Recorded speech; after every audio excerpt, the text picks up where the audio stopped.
Number 28, Frank Jimenez, Harlingen South.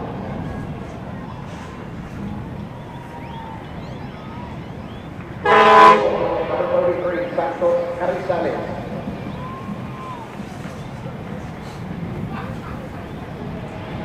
Out of Mercedes, number 33, Maxi Guzman. Test, test. Test, test. Test. Number 34, Joe Esteban.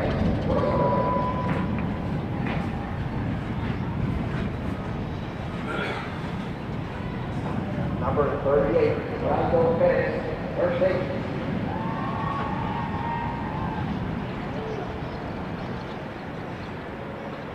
Number 44, Jerry De Leon, first safety.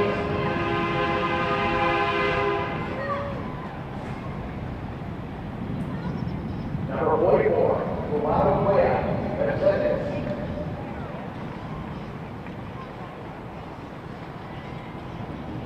Number 45, Joe Perez, Los Fresnos.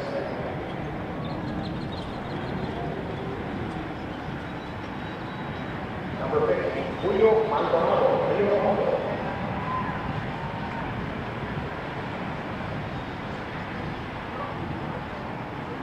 Number 50, Victor Quesada, Hannah.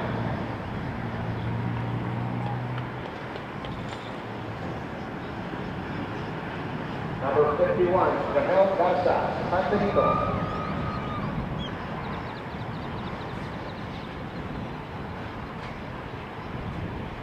Number 53, Jose Luna, Westward East.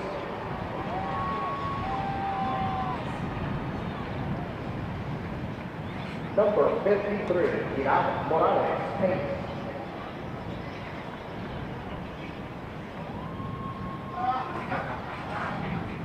Number 56, Bobby Garcia, Mercedes.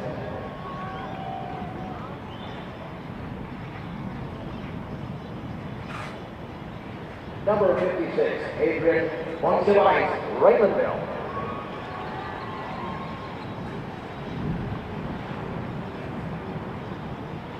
Number 56, Joe Rodriguez, Los Fresnos.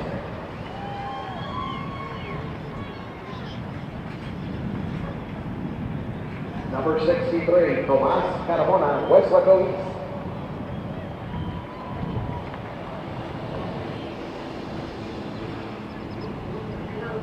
Number 64, Eduardo Hermosillo, Edgar Delta.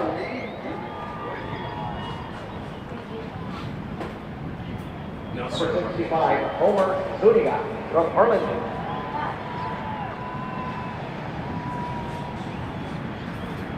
Number 68, Luis Mendoza, St. Joseph Academy.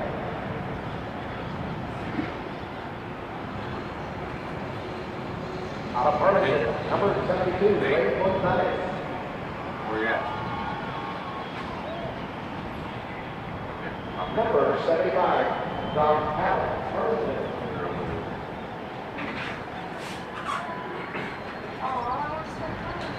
Number 75, Connor Sales, Los Fresnos.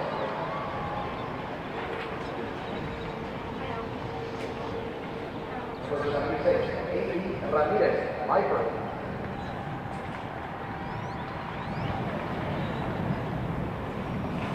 Number 77, Ralph Rubalcaba, Raymondville.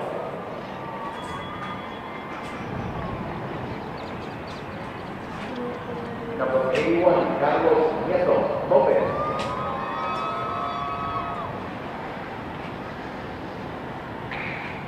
Number 82, Chuck Atkinson, Hannah. And number 99, from San Benito, Adrian Zuniga. The East All-Stars are coached by the head coach at Portugal, Monty Stumball, and coaching staff. For the trainer, Iowa Vicky.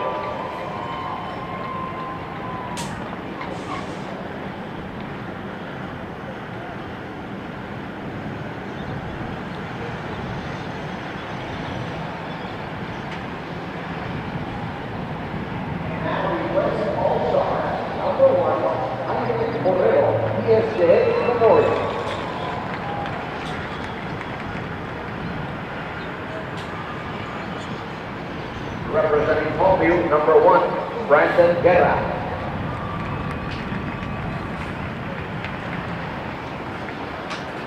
Number 2, Mike Cadena Dana.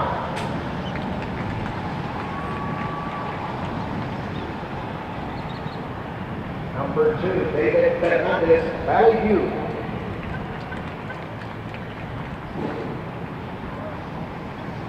Number 2, Eduardo Gallegos, Villa.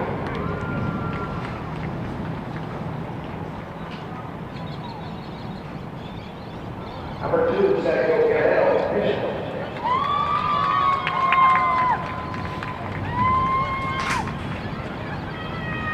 Number 2, Diego Sandoval, Edinburgh North.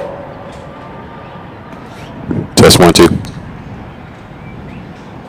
Representing Charlotte, number Test 1, 2. 3, Marco Avila. Test 1, 2. Test, test. Test 1, 2. Test. Number 3, Andy Duarte Economides. Test 1, 2. Test, test, test. Test 1, 2. Number 3, Marcos Lopez. Dana. Testing 1, 2, 1, 2, 1, 2, 1, 2, 1, 2, 1, 2, 1, 2. Number 3, Derek Thomas McGowan.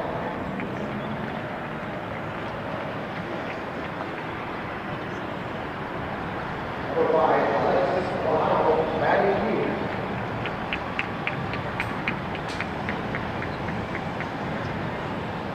Number 5, Javi Obregón, Nicky Rowe.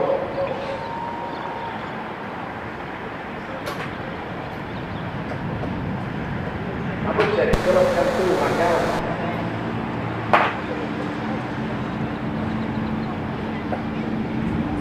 Number 7, Eduardo Pompa, Roma.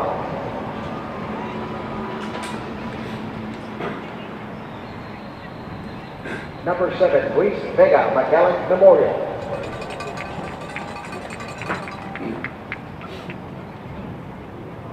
Number 8, Ramon Enriquez, Edinburgh.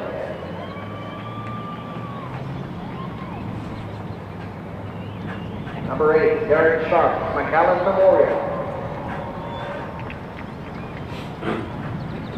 Number 8, Cesar Valdez, Sherwood.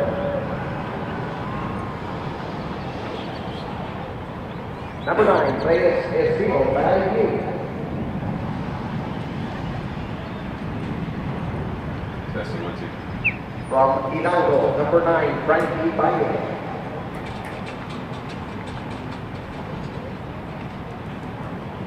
Wearing number 11, Jerian Hernandez, Dana.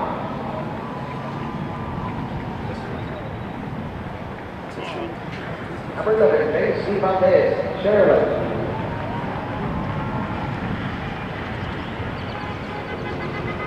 Number 12, Ian Padilla, Dana.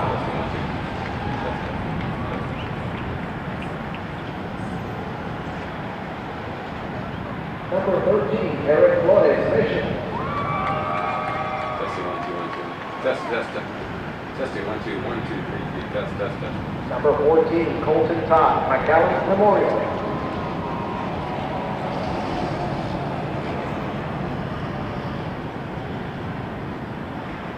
Number 16, Vince Ortiz, Edinburgh North.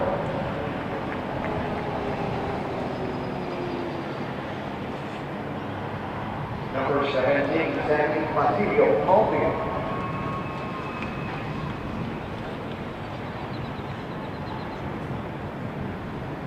Number 21, Chris Cedillo, La Joya.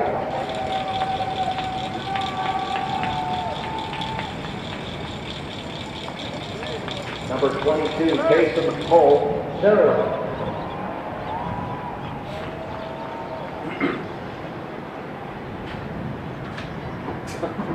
Number 30, Bradley Klein, Sherwood.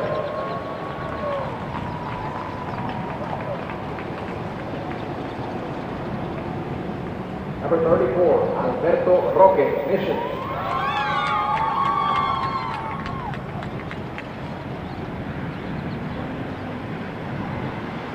Number 35, Isaiah Galvan, Edinburgh.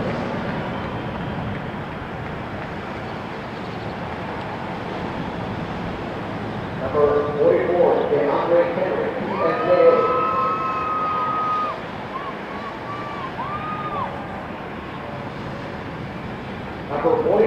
Pedro Velasquez, Sherwood.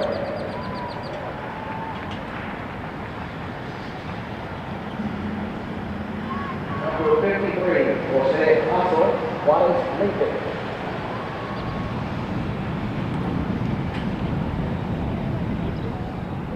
Number 55, Armando Alvarado, Mission Veterans.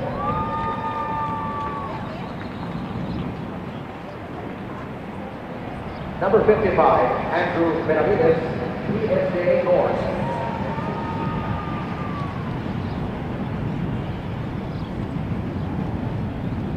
Number 55, Mark Martinez, McAllen Memorial.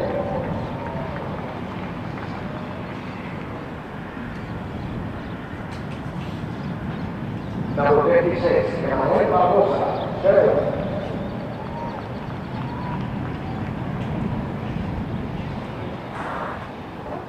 Number 56, Armando Villarreal Gruya.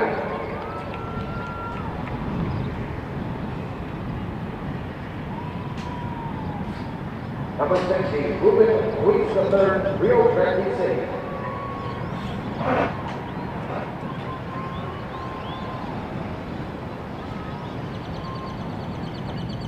Number 60, Marco Villarreal, Sherwood.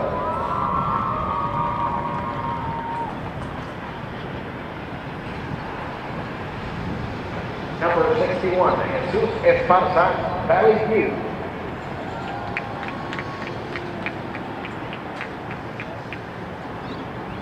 Number 64, Hugo Jimenez, Economía.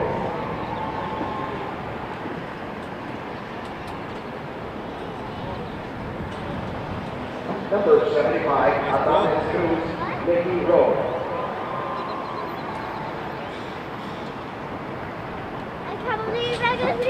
Number 75, Rick Perez, Don.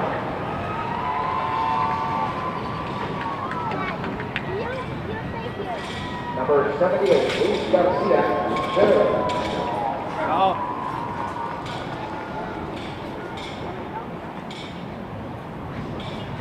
Number 79, Cesar Mireles, McAllen.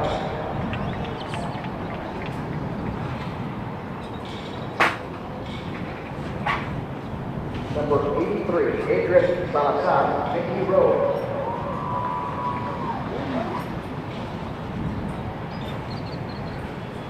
Number 85, Isaac Guerrero, Mission Veterans.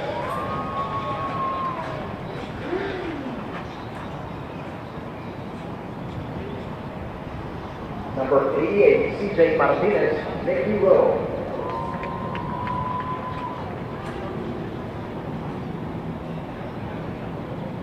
Number 90, Pablo Adame IV, McAllen Memorial.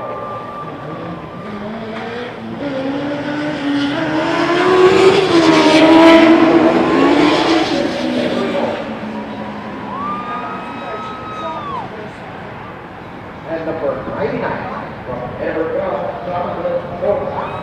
The West All-Stars, also playing head coach, Shirley Adame, and coaching staff, trainers Jason Sick, Larry Moss, Rob Ferdinand, and Alyssa Absa.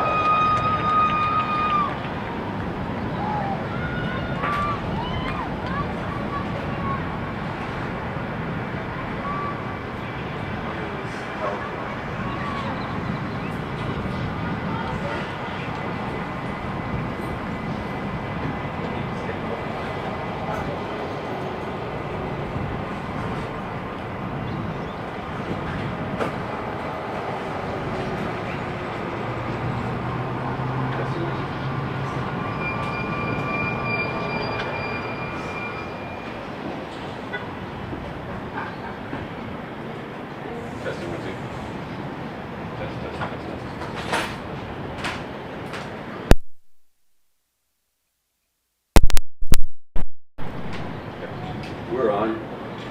Oh, excuse me.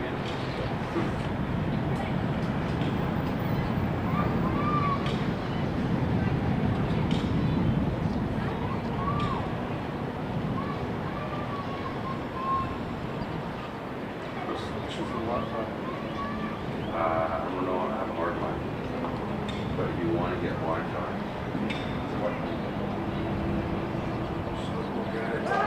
Google.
On this special day, Armed Forces Day, let us never forget the brave men and women that are serving our country here and abroad, and those that take the ultimate sacrifice.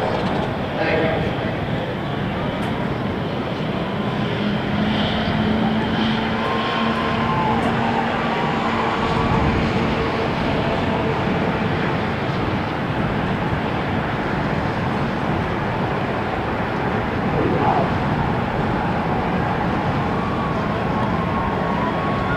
Test one.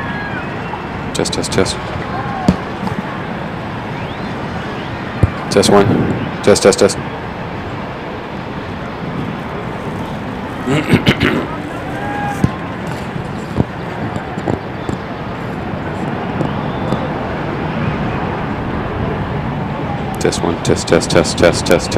Test. Testing 1 2. Test 1 1 2 1 2 3 1 2 1 2 3. Test 1 2 3.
Is the monitor supposed to be working? No. For East, we have number 38, Alonzo Pitt. Number 72, Ray Gonzalez. And number 44, Kumaro Cuella.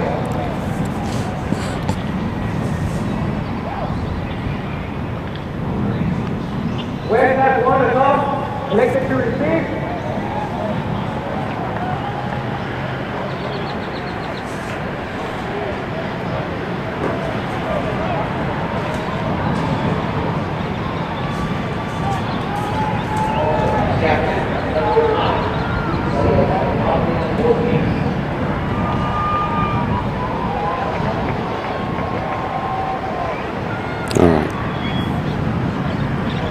Yeah, whenever you're ready, pictures up. So you want to start a kickoff, you want to start now. We're actually, people that are watching us are hearing us.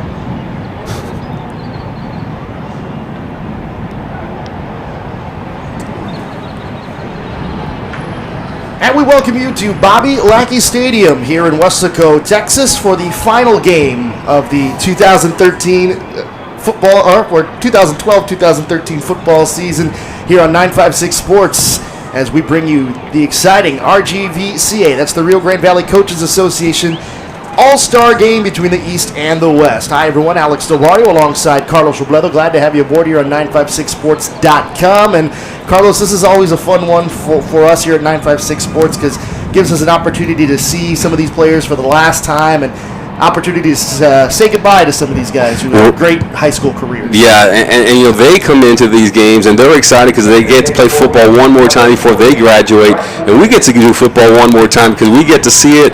You know, we've been doing the basketball games, the baseball games, some softball, even some soccer, but now we get to do football, and these are all seniors coming out here. This has been going on for I don't know how many years now, but you know, some that started in the 90s. They've come out here. They've had it here at this venue now. I believe this will be the 4th season now here in Weslaco, right in the middle of the valley. And all the seniors, the best seniors from the Rio Grande Valley that played high school football in the year 2012, 2013, they're playing here tonight. And the kick off doesn't happen. The ball comes off of the uprights. Very windy day here in Weslaco as the wind blowing from the south to about the northwest. And it's pretty heavy winds here at Bobby Lackey Stadium. The East All-Stars, which is, of course, everything from the east of Weslaco on, wearing the white uniform tops and multicolored pants. A lot of them have brought their own pants from whatever school they played at. So some of them are a little off-white, some of them are a little dirty from 3 or 4 years perhaps of playing high school football, but they all have different helmets, and the helmets are a little bit tough to identify here, Carlos, because a lot of them do what they call the decal trading here on this all-star game. It's going to be a little crazy for us as well because there are multiple numbers here of people playing. And because, you know, they have so many people on the roster, so there's going to be like 2 number 4s, 2 number 5s, and so on and so on. There's actually 4 number 7s, so we might get a little confused with that. And then the decals, you're exactly right, trading back and forth between the kids.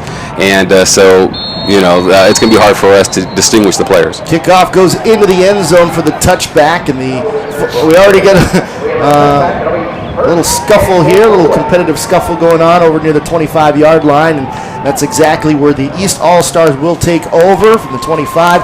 First down and 10 for the opening possession of the game here from Bobby Lackey Stadium. And fans, we invite you to join us and join the conversation of the RGV Rio Grande Valley Coaches Association All-Star Game. Communicate with us on Twitter using the hashtag RGVAllStar. That's the hashtag RGVAllStar. And we ask you to please mention at 956 Sports on that tweet. Pass goes over here to the right side. It's complete, but it's going to be shy of the line of scrimmage here. And it's bring up second down and probably about 11 or 12 here. Yeah, Javier Obregón at quarterback, you know, one of the top quarterbacks, if not the top quarterback in the Rio Grande Valley this year, and throwing it out to his receiver, but good defensive play there. And usually these all-star games, it's the offense that has the upper hand, but it's the defense right there making the great play and the stop. Javier Obregón, a good career at Nicky Rowe High School, takes the snap, handoff goes up the middle, and it looks like that was Cesar Valdez on the carry there. former Sherryland Rattler. Yeah, him and Tres Barrera, who is not playing in this game, and they give it to him. He goes right up the middle, and a good little run there for Valdez. And Tres Barrera, also one of the top quarterbacks in the Valley, played in that heartbreaker last night. We could talk a little bit about that game. That was on 956sports.com. You were there for that action. But Tres, no, he's not playing football. He'll be playing baseball at UT next year. Obregon back to pass, fires that pass, is complete right side on the slant. It's complete to Jaime Borrego of PSJ Memorial, and he takes it out of bounds. He's going to pick up the first down as he gets outside the 35 to about the 37-yard line. And that's all you want to do is just move the chains right there. I know a lot of these kids are excited. They're amped up. They want to, finish their high school career with a touchdown, but that time, they just got the ball to the right guy and just got the first down. That's all you can do. First down and 10. They'll go with that silent count. Make the handoff, and here comes Obregon, takes it himself over the right side, inside the numbers, gets across the 40 to about the 42-yard line as they march closer, the West All-Stars do, to midfield. You got to give credit to that offensive line as well for the West, and that was big old number 79 coming, Cesar Mireles from McAllen. Offensive lineman pancaked one of the members of the East squad there to open up the hole. Here's Obregon back to pass, firing left side. It's complete again, this time to Adrian Salazar over from Nicky Rowe High School. And caught just at the line of scrimmage, yep. The original line of scrimmage, as it's saying. It's going to be third down here. Hard for these bubble screens. You throw those bubble screens out there because you think you have more speed than the defender, but when you're in an all-star game, everybody has speed. So it's going to be tough for those little screens. So third down and 10, ball at the 37. Obregon works out of the shotgun. Again, that spread offense has been popular in Texas high school football for a good 5, 6, 7 years now. And that was, I don't know if that was a broken play or it was by design to look confused, but here's Obregon on the run, trying to take it to the 40. Didn't get much on it. If it was by design to look like it was a broken play, it didn't work as they got all the way to the 39-yard line. Just a gain of 2, it'll be a fourth down. Yeah, I was actually looking at the offensive coordinator over here for the Sherryland Rattler team, which is the West. That's a squad that is, coaching this team, and they were still having their numbers out there, still, out there with the signals back and forth, and they snapped the ball to Obregon, and it looked like a busted play. Now here's the question. Obviously they're all seniors, and they're all graduating here in the next few weeks. But those were a few wrinkles of the Sherryland offense that you had a Nicky Rowe quarterback running here. Do you really want to be giving away some of your some of your playbook there to other players? You're exactly right. Kind of tough. Here's going to be a punt here from the West All-Stars. Not a very good one. Pretty much goes straight up in the air, bounces at midfield, and takes a West bounce, but not a great one. Goes out of bounds at about the 46-yard line, and that's where the East All-Stars will take over for the first time. So great field position for the East in their first drive of the game. And East All-Stars are coached by Monty Stombaugh, who of course coaches at Port Isabel. And what a phenomenal season for the Tarpons, going deep into the playoffs this 2012 campaign. And man, did they have some exciting games, including the thriller that they had over near in Robstown earlier back in 2012. Let's see if we can bring some of that magic here to the All-Star game. They'll pitch it over to the right side, and they get across midfield and inside West All-Star territory. On the carry there, number 11, I believe that was Joe Mariscal on the carry. Yeah, once again, kind of tough, with the numbers. I'm not really sure. I mean, it might have been Munoz, number 7. I'm not really clear on that, but nonetheless, working at quarterback, it looks like, is that Isis Martinez? I'm sorry. We'll have to check that in a minute there. Eric Morales from Metcalfe, quarterback. Eric Morales going to be under center here, right at midfield. Morales takes the snap, pitch goes to the left, and on the carry here, I believe that was Javier Vela, the Port Isabel Tarpon, as he takes it inside midfield to about the 46-yard line. So again, we ask you if you want to chime in on the broadcast, you can using the hashtag RGVAllstar. And we ask you to please mention at 956 Sports in your tweet. Here we go. It's going to be third down for the East All-Stars. A lot of substitutions here. Trying to get everybody some playing time as the clock ticks down. 7:30 to play here in this opening quarter. No score here in the East-West All-Star game of the RGV Coaches Association. Again, Morales, the quarterback, here for the East All-Stars out of Ed Couch-Elson. Takes the snap out of the shotgun, decides to take it himself, cuts it upfield between the hash marks, gets across the 45, near the 40 to about the 41-yard line, and he does pick up the first down. They only needed 3, got about 4, and the East All-Stars moved the chains for the first time. Yeah, that's what you saw a lot of Morales do for Ed Couch-Elson. Just keep the ball there and has the option to go to the outside or bust inside. I believe that was Garrett Sharp on the outside. He saw that big old boy. He says, you know what, I'm going to stay inside, get that first down, and keep the chains moving. So 7 minutes and change left here in this first quarter, the West and the East. West could not get past a first down. They only got 1 in that opening drive. Ended up punting the football away, giving the East pretty good field position here. First down and 10, ball at the 41-yard line. And fake the handoff does Morales as he rolls to the right on the bootleg, then fires. He was looking for his man there, was looking, I believe, there for Javier Vela from out of Port Isabel. He wasn't even looking at the play, and the ball just kind of fluttered out of his hands. Didn't really get a good throw on it. We'll see if we get a replay of it. Yeah, he had a little bit of, it looked like there was some pressure coming on there. I don't know if someone got a hand on it like you said, or if it was deflected in one way or another. Maybe just trying to get rid of it like with a shovel pass or something like that. A little bit of a dangerous play there for Morales. Luckily, it was not picked off. It looked like he could have picked up some yards if he just held on to the football. But nevertheless, it'll be second down and 10 after the incomplete pass. 6:41 to play. The clock stopped here after the incompletion, and now the East All-Stars will march up to the line of scrimmage, again back at the 41-yard line. Once again, it's Morales taking the snap and trying to get to inside that 40-yard line. Not much doing there. Helmet comes loose here in the defensive backfield. Yeah, great job this time. You'll see, well, I thought you were going to see a replay right there, but you'll see coming in and making a great play, number 96, Josh Dennett of Edinburgh North. He was the one that came up with big tackle right there, the defensive end, and he didn't budge much at all. Be third down, and after the 1-yard pickup, it'll be third down and 9. The ball is spotted just inside the 40-yard line. So the East All-Stars will break the huddle here. They'll send 3 wide receivers to the left, 1 to the right. Ball on that right hash mark. Again, Morales out of Ed Couch-Elson, the quarterback, takes the snap. He's going to roll to his left and stops. Here comes the pressure, and he's brought down at about midfield. A great defensive play there. That's Bradley Klein, the linebacker out of Sherryland High School, that picks up the quarterback sack all the way back to midfield. A loss of 11 yards.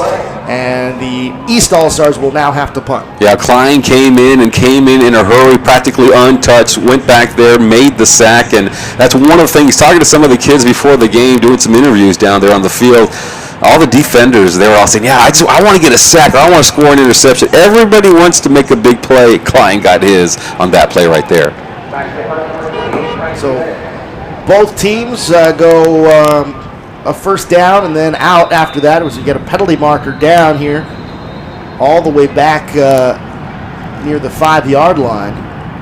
Yeah, it looks like it's going to be too many men breaking the huddle.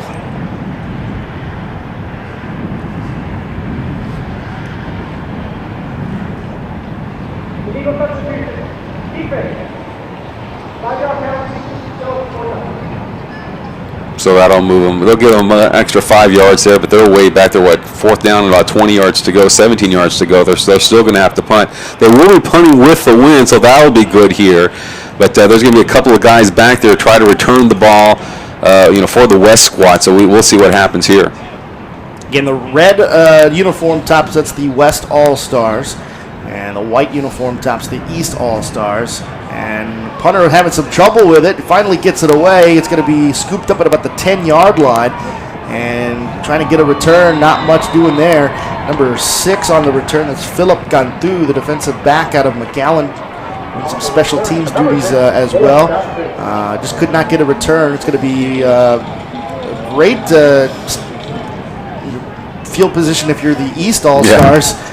because they got them already marched back inside the 10. The ball's going to be spotted at the 9-yard line. Yeah, they're right there. They're at the 9-yard line. The East, kind of has them on their heels, so to speak, and then the wind is also going against the West squad. I don't think that'll mean much for Habri Obregon, but they have a long field to work with if they're going to go and score a touchdown here.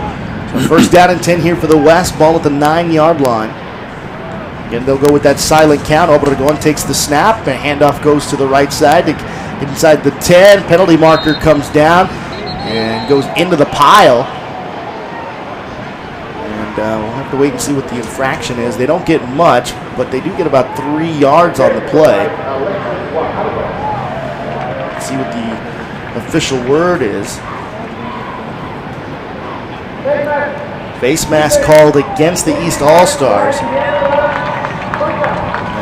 And calls for an automatic first down. That was Alexis Guajardo, by the way, on the carry for Valley View, and saw him play against Mercedes, and just an incredible workhorse. If you want a good running back, and yeah, he's in the 4A level, but this kid can run with the ball, and so look for them to give the ball to him a couple more times. He's there in the backfield with Obregon.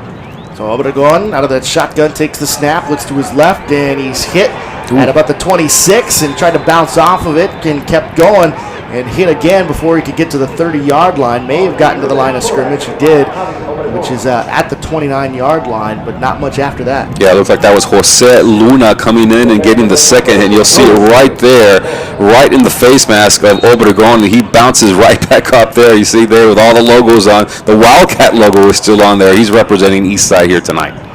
4 wide receivers here for the West. Obregon out of Nicky Road takes a snap, fires left side, it's complete. Plenty of running room across the 30 to 35 and brought out of bounds, but right at the sticks. Pass complete there. I believe that's Avila out of Sherryland on the reception. Yeah, we'll check the replay right here, but look at, there was all that green space out there for him to go out there and make a couple of moves and pick up that first down. That's all you needed. I beg your pardon. That's is that Garrett Thomas? Yep, that is Garrett Thomas out of McAllen High. Again, several of these players share numbers, folks, so it's not just like in the NFL. In the Pro Bowl, they don't change numbers. There's too many players for players to be changing numbers, so they just you can only have one of those numbers on the field at any one time. This looked like this time it is Avila on the catch right here as Obregon, fakes one direction, throws in the other. And he's able to pick up and move the chains once again. So here we go. It's already inside East territory. First down and 10. Ball at the 45-yard line.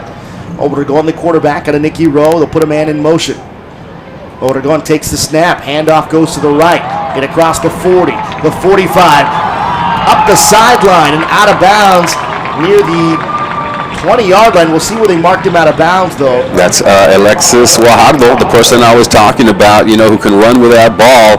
And he had a lot of room to work with also on that right-hand side, and you can see why he was one of the top running backs at the 4A level. They mark him out of bounds at, looks like the 23-yard line. It'll be first down and 10 here for the West if they've got something cooking here offensively. Trying to get the first points up on the board. 3:37 to play here in the opening quarter here in the East-West All-Star game. Obregon back to pass, looking to his right, firing. Only one man in the vicinity, and that pass falls incomplete. And I believe that was Avila, the intended receiver there for out of Sherryland. Yeah, he got mixed up a little bit with the defender in the backfield there and couldn't get open to the spot. Good job there by the defender to keep him locked up. They just kind of bumped into each other. 3:32 to play. Opening quarter. Clock stops after the incompletion. 5 wide receivers. Empty backfield. Obregon snaps, fires, and it's complete again inside the 20-yard line. And again, it's complete. Number 3, another number 3. Believe that is Avila again with the reception. Yeah, quick pass to him, just working the sideline right there. Didn't get many yards, and that's the Ron Adame. That's his coaching philosophy. That's kind of the spread offense of the state of Texas. Go short, whatever you can, and try to bust it open. 3 minutes to go now. 3rd down and 9 here for the West. Obregon back to pass, firing, and it's falls incomplete, just overthrew Garrett Thomas there. And it's going to bring up 4th down. We'll see what the West elects to do. They'll be kicking right into the wind. Had a couple of players out there. Isaac Guerrero was also in the vicinity. And Guerrero was like, "Hey, I'm open," but he tried to get it to Thomas, trying to quick pass to him, but it was incomplete. In that, they're going for it. Looks like it's kind of in one of those situations, Carlos, where you almost have to go for it. Plus, you're going with PlayStation rules anyway in an All-Star game, right? That's right. Fourth down and 9. Kickers aren't going to get much playing time here, I don't think. Here's Obregon, and the whistle blows the play dead. I don't see a penalty marker down. I guess it's close to the sideline. I don't see one out, but a false start is called. A 5-yard penalty called against the West All-Star. So this is going to go from a 4th down and 9 to a 4th and 14. They need to get inside the 14-yard line to pick up a first down. And they are going for it. Obregon looks at the sideline to get the signal. 4 wide receivers. Obregon. There's looking for that little screen pass once again for Valley View's Alexis Guajardo. Couldn't get it to him though. And it'll be a turnover on downs, and the East All-Stars will take over here, Carlos. Yeah, that time it just a little bit of pressure. Obregon, just throws it to a safety valve out here to Alexis Guajardo. A little high for him. He wasn't going to pick up the first down anyway. There was a linebacker that had a beat on him. You can see right there, Estevanes from Westlaco had an opportunity to make the tackle, and then there was a host of other, East players there. So it was a nice try. They go for it on 4th down and 14 and turn the ball over, and let's see what the West can do now, or the East can do now with the ball. 2:47 to play here in the quarter after the turnover, and the East All-Stars, or the East offense, will take the field. Snap taken. Handoff goes to the right side to about the 35, across the 35 to the 36-yard line. Getting identifiers, folks, is tough. I'll check out the replay right here and help you out a little bit. And it looks like that's going to be number 33. See a poorly little Tarpon logo on there running with the ball. But 33, maybe that's Matthew Guzman. I should know that. I do the Mercedes games. So maybe it was Matthew Guzman running the ball there. There'll be a lot of substitutions throughout the game as well. Yeah, that is Matthew Guzman in the backfield. He is wearing the Port Isabel sticker there, just as a point of reference. Morales still in at quarterback here for the East. Actually, pardon me, that's Jesus Ramon now, the La Feria quarterback, back in. They sub him in. Yeah, and he's one of those players as well, Jesus Ramon. 3-year starter for the La Feria Lions, been out there as a quarterback, wide receiver. He's played just a little bit of everything for the Lions, and he had a great year for them this year. And then they're going to platoon the quarterbacks in and out, it looks like. Nope, sorry about that. Another running back is in there, I should say. 1st down and 10 now after they pick it up. Just under 1:45 to play here in the opening quarter. 1st down and 10, ball at the 38-yard line of the East. The white shirts break the huddle here.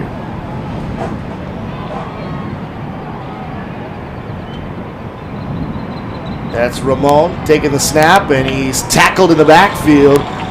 Great defensive pressure there from the West. They bring him down inside the 35-yard line. Yeah, once again, they give it to Guzman, the outside, nowhere him to go. And you already see the camera right on Garrett Sharp from McAllen Memorial. Had an opportunity to talk to him before the game. That dude, you see him down the field. He is a big boy, has a lot of speed as well, as you saw in that play right there. 2nd down, and it looks like about 13 to go. Got the ball spotted all the way back to the 35. East will break the huddle here for 2nd down. Again, Ramon, the quarterback, out of La Feria, out of the I formation. Ramon steps up. There's the pressure, escapes the defenders, eludes 2 or 3 different tacklers to get back to the original line of scrimmage. About a 4-yard pickup there. So we got 3rd down and perhaps about 9 to go here for the East. Yeah, so far it looks like just a great defensive battle in this contest, and Ramon dancing around trying to make something here. And like you said, he picked up a couple of yards only, but the defense so far, and I don't know if there's any rules in this All-Star game, but it's just all-out blitz on both sides of the ball. Time ticking down. That will be the final play of the first quarter as zeros hit the scoreboard, and that'll do it for the first quarter here on 956sports.com. The East-West RGV Coaches Association All-Star Game. We've got no score between the West and the East. We want to thank our sponsors, McDonald's and Payne Auto Group, for their support of RGV Athletics. The two teams will switch sides here. Again, we ask you if you want to chime in on the broadcast, you can. Say hello to your son or whoever that might be playing in this game. Get up on Twitter and use the hashtag RGV All-Star. And we ask you to please mention @956sports in those tweets, and we'll read some of these tweets on the air. I'd like to thank the Westlaco School District and K-West 17, Steve Valdez, the general manager there at K-West, for allowing us to be part of this broadcast. They have the multi-camera set up here in Westlaco ISD, and we just plug into their system and we get to broadcast the game. So thanks a lot to WISD and K-West Channel 17 here in Westlaco. Absolutely. As we get ready for the second quarter to begin, ball at the 39-yard line. It'll be third down, and they have 10 up on the scoreboard, but it's closer to 9. Third down and 9 here for the East. Ramon, the quarterback, takes the snap. Look to his left, escapes one tackle, but he's not going to get by the second tackler, who holds him down at about the 34-yard line. And that'll bring up fourth down here for the East. Yeah, and this was not a blitz this time, just a 4-man rush, but once again, quickly in there. And being a lineman, going down there, it takes a lot of work. And if you haven't worked out your blocking technique and stuff like that, and you're not in shape, it's going to be very, very difficult to block these quick defensive linemen there on the other side of the ball. So they'll punt the football away here. Kick is up, and it's across midfield. They're going to let the ball bounce at about the 40-yard line, and it'll roll out of bounds. And the West will take over right about their own 40-yard line. So their best field position of the game for the West. One of the top offensive linemen from the Rio Grande Valley, Ralph Rubalcaba from Raymondville. I know you didn't see him too much, Alex. You were doing your globe-trotting thing throughout most of the year, but Ralph was one of those guys that just kind of dominated at the 3A level. He'll be playing at Texas A&M Kingsville. Not playing here tonight. He could have. He's also, but he didn't come suited at all. He says, "I'm not playing." And, he's playing college ball next year. He doesn't want to risk injury. So absolutely. And, there's a lot of players that have that kind of distinction that we may or may not see as we get a handoff here to Borrego as he gets all the way to midfield. That might have been Guerra from Palmview.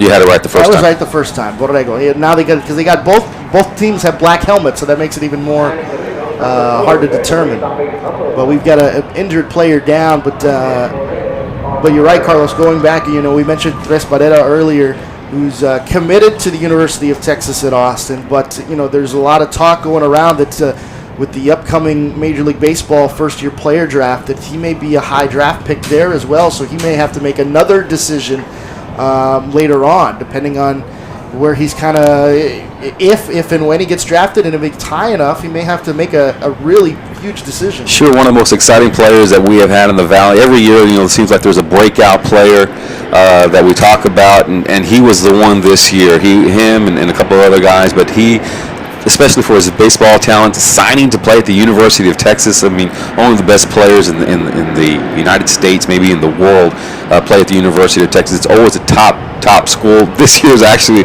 one of the worst years that they've had. I don't think they're going to go to the college.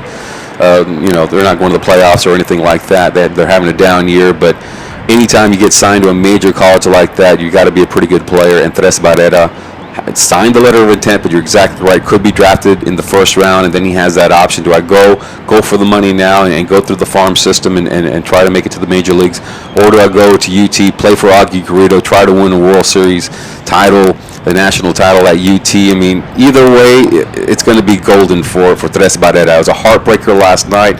We could talk about that, maybe later on. But Tres Barrera had a great career. As a freshman, he was all Valley, sophomore, junior, and this year he's probably going to be the player of the year again. And one of the players helped off the field there. A little bit of an injury, might have been cramped up there. We'll try to figure out who that is here in a second, tell you about it. As on the first down play, run goes to the left side. Number 55 for the West All-Stars, and I believe it's Armando Alvarado, the offensive lineman out of Mission Veterans. It's helped off the field there. Looks like he's okay, but he's up on the table with the trainers there. Help you out with the spotting here. Looks like there's a new quarterback in. Dion Padilla from Donna is now calling the signals. Dion Padilla, what a fun player he turned out to be for the Donna Redskins. As Padilla steps up and brought down near midfield. Came out with a 5 receiver set on that one. He was looking to go deep down the field, but once again, the rush in this game is just very, very good, very, very solid. I don't think these quarterbacks that have much time at all, if they want to go deep, it's going to have to be in a hurry. And he's going to need some protection. So after the rush, it'll be fourth down and 10. Padilla also was a baseball player in Donna, just an incredible athlete, played a little bit of everything at Donna High School. Third down.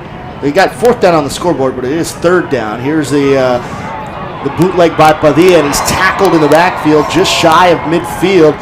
And man, you said it earlier about this being kind of a defensive matchup, and it's what it's kind of turned out to be. No one wants to give up that first score, Carlos. Yeah, you're exactly right. I believe that was Manny Trevino coming up there and making the tackle right there. You'll see them shoestring tackle, then he pops right back, and look what he does there. He headbutts one of the players on the sideline right there who wasn't ready. But yeah, this is a defensive battle. If you love defensive games, you're seeing one here this evening at Bobby Lackey Stadium. They don't want to give up the score. They're playing for pride as well. So they'll punt the football away. And punt high, end over end, bounces at about the 18 and out of bounds. We'll see where they mark it. Wow. Oh, goodness. Goes all the way back at the 9-yard line when it officially crossed over the plane.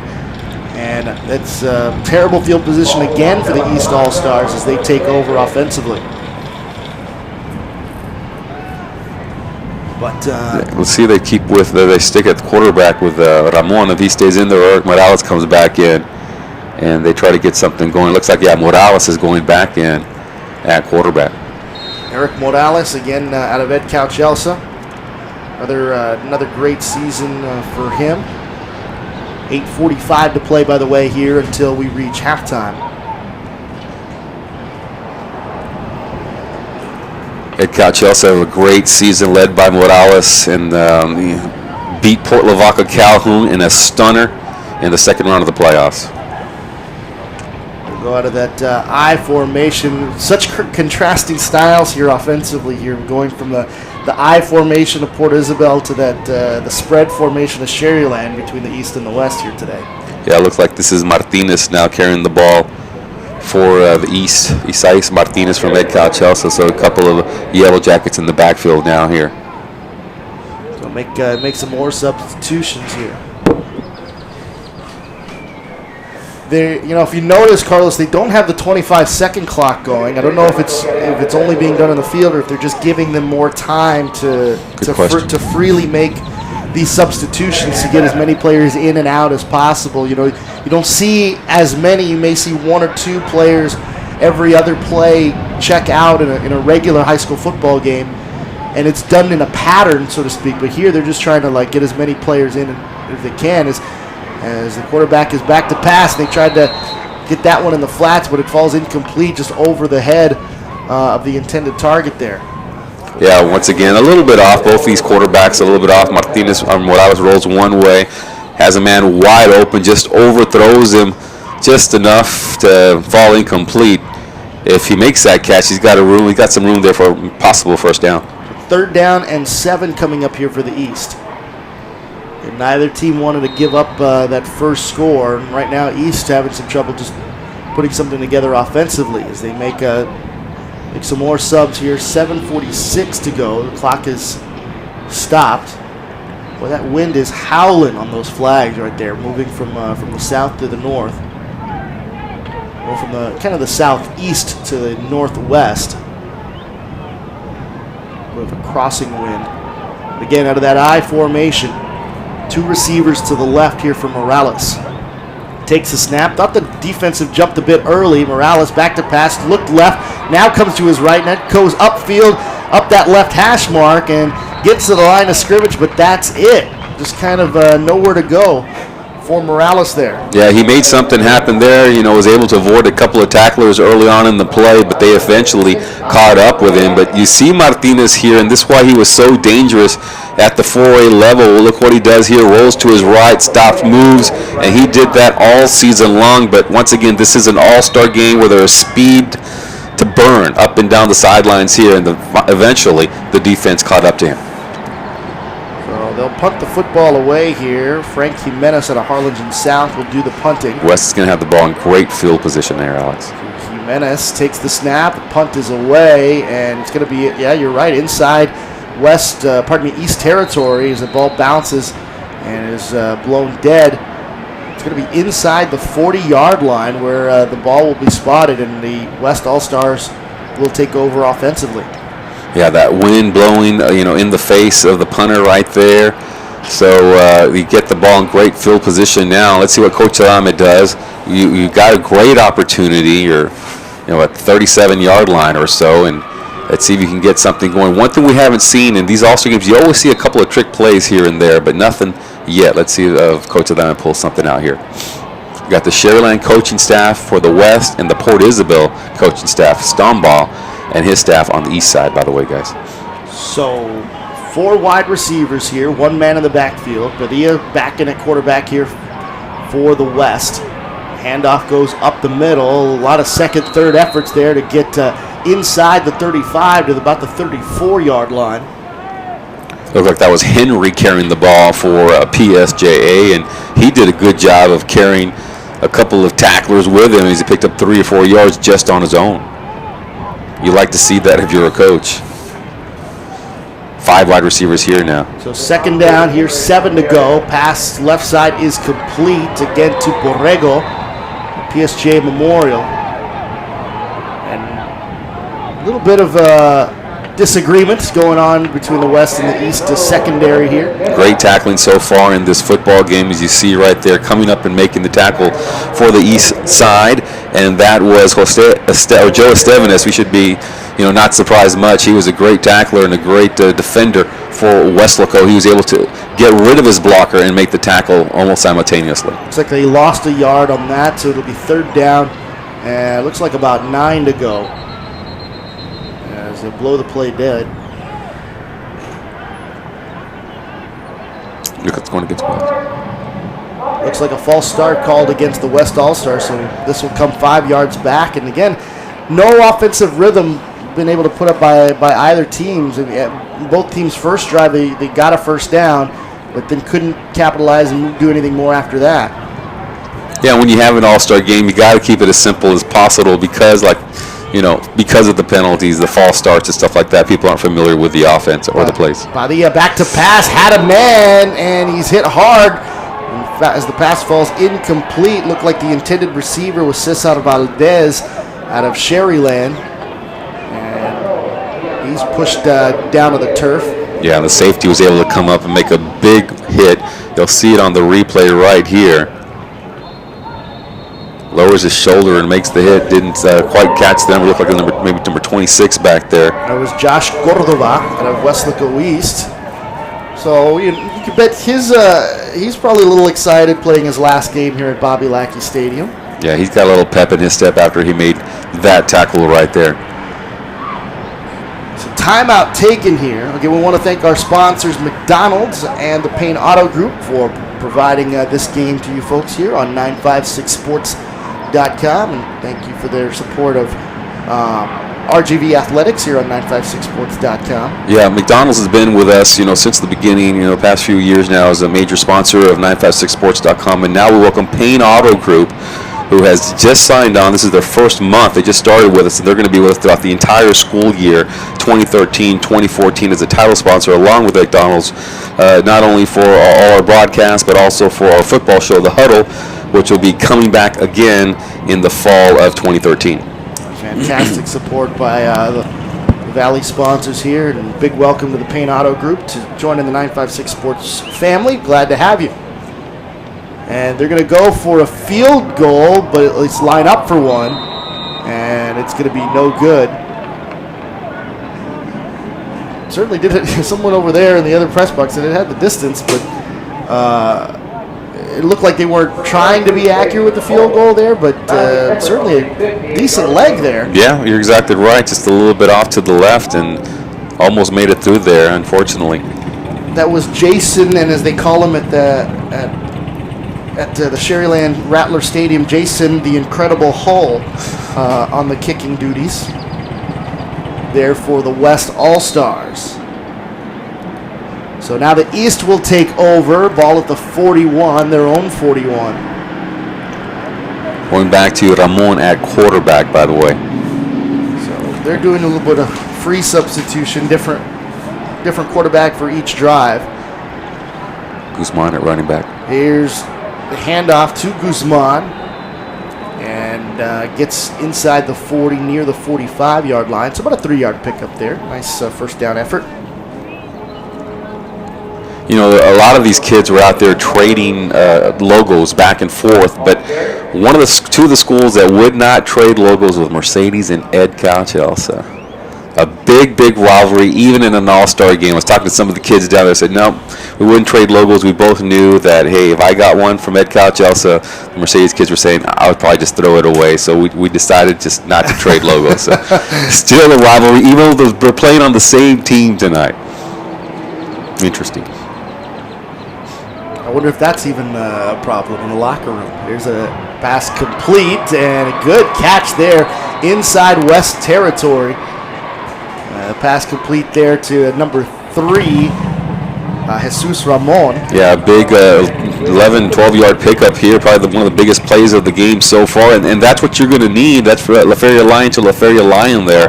But that's what you're going to need in this game, because they're just, you know, the pressure, whether it's the West or the East, there's a lot of pressure being put on the quarterbacks. Stand up, fire the ball down the field, but got to check the flag here, yeah. There's a penalty marker. An eligible receiver is the call. So there goes that. So, well, maybe that's why it was such a good play, because there was an ineligible receiver down there. But nevertheless, the penalty goes against the East. And ball will come now to the 39-yard line. So they'll lose some yardage. 4:31 to play here in the second quarter.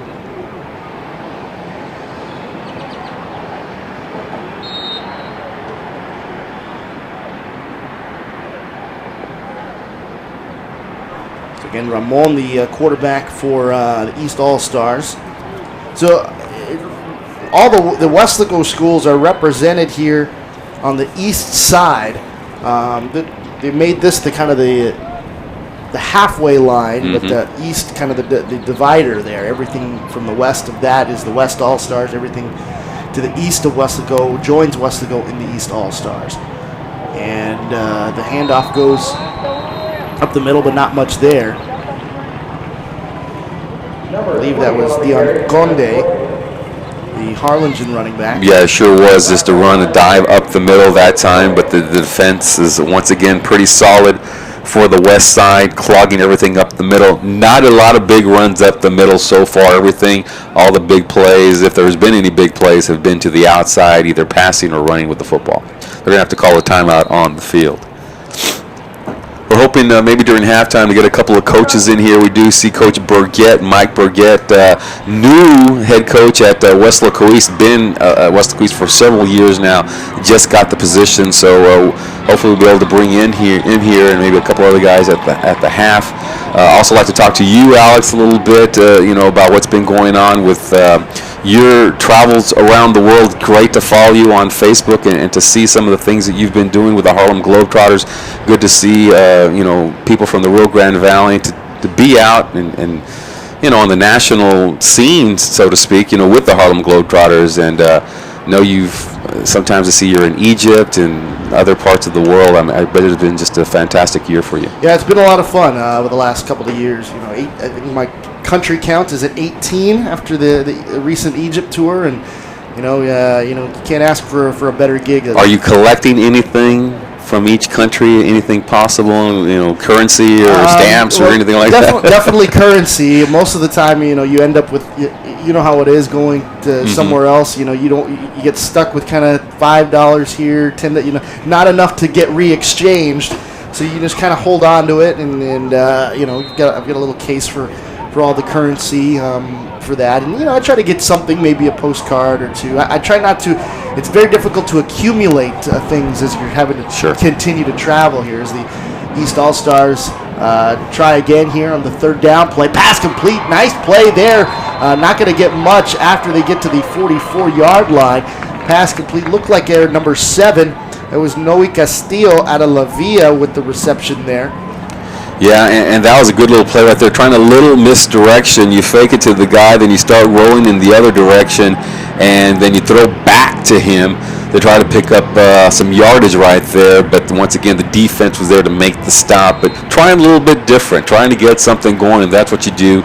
As a coach, try different wrinkles here and there. Maybe draw it up on the turf down on the field even. So fourth down, they'll punt the football away. Frank Jimenez is the punter for the East out of Harlingen South. Takes the snap. He's going to punt the ball from the 35-yard line, and that one going out of bounds. Rough go around for the punters. Again, we talked about how heavy the wind is blowing here tonight. It's just been whistling hard from the southeast to the northwest, and that certainly has had some effect on the kicking here tonight. Yeah, you're exactly right. And I don't know they have. Well, they do have the kicker out here. Like I said, Jason, the Incredible Hole is here. Not sure if any punters were brought in as all-stars, or they just have other players out there doing the punting. But the wind is wreaking havoc on anything that's high in the air tonight. So we'll see what the West can do with this. What could be the final drive of this first half. Still 2:31 to go, but the clock has been moving fairly briskly here in this All-Star game as the handoff goes up that left hash mark. Like not see the new quarterback. Looks like Sammy Basilio was on the carry there for the All-Stars for the West. He's in at quarterback. Basilio out of Palmview High School takes the snap, now takes it to his left side, fires, and the pass falls incomplete. Looking for Adrian Salazar, the receiver out of Nicky Rowe High School. So the pass falls incomplete. That'll bring up third down at about 2 with 1:55 to play here until halftime.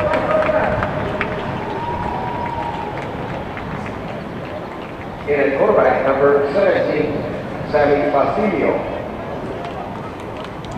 So Basilio getting the signals from the West All-Stars here on the sidelines. And 5 wide receivers now for the West. Basilio back to pass, firing over to the left. It's complete to Borrego and brought down. The first down was picked up on that last play, but doesn't get much, maybe to the line of scrimmage here. Sorry about that, Alex. Had to take a little break there. These Rio Grande Valley allergies are just killing me over the past few days. Had to get some water there to help clear my throat. But looks like the West finally has something going here, but they're under, 127 now left on the clock. They got to move. Yeah, second down and 9. The West still has 2 timeouts remaining here in this first half. Basilio, the quarterback out of Palmview, is the quarterback. Takes the snap, tries to elude one defender. He does. Now takes it to the right side. Has some running room now across midfield. Penalty marker comes out as he crosses the 40 and out of bounds at about the 39-38-yard line near the first down marker. But with that penalty marker coming out, looks like he was in the area of holding, perhaps an illegal block. We'll wait and see what the official word is, but I think this is coming against the West. Yeah, usually when you have a play like this and you have a bunch of wide receivers out there don't know what to do, it's usually a holding.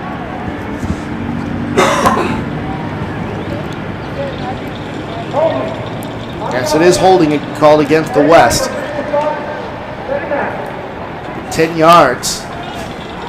Go from 2nd and 9 to 2nd and 19 with 1:08 to play until we reach halftime. Again, neither team able to score so far in this first half. And you look up and down the rosters, Carlos, you see, offensive weapon after offensive weapon, guys that put up some major numbers in the Valley this past football season.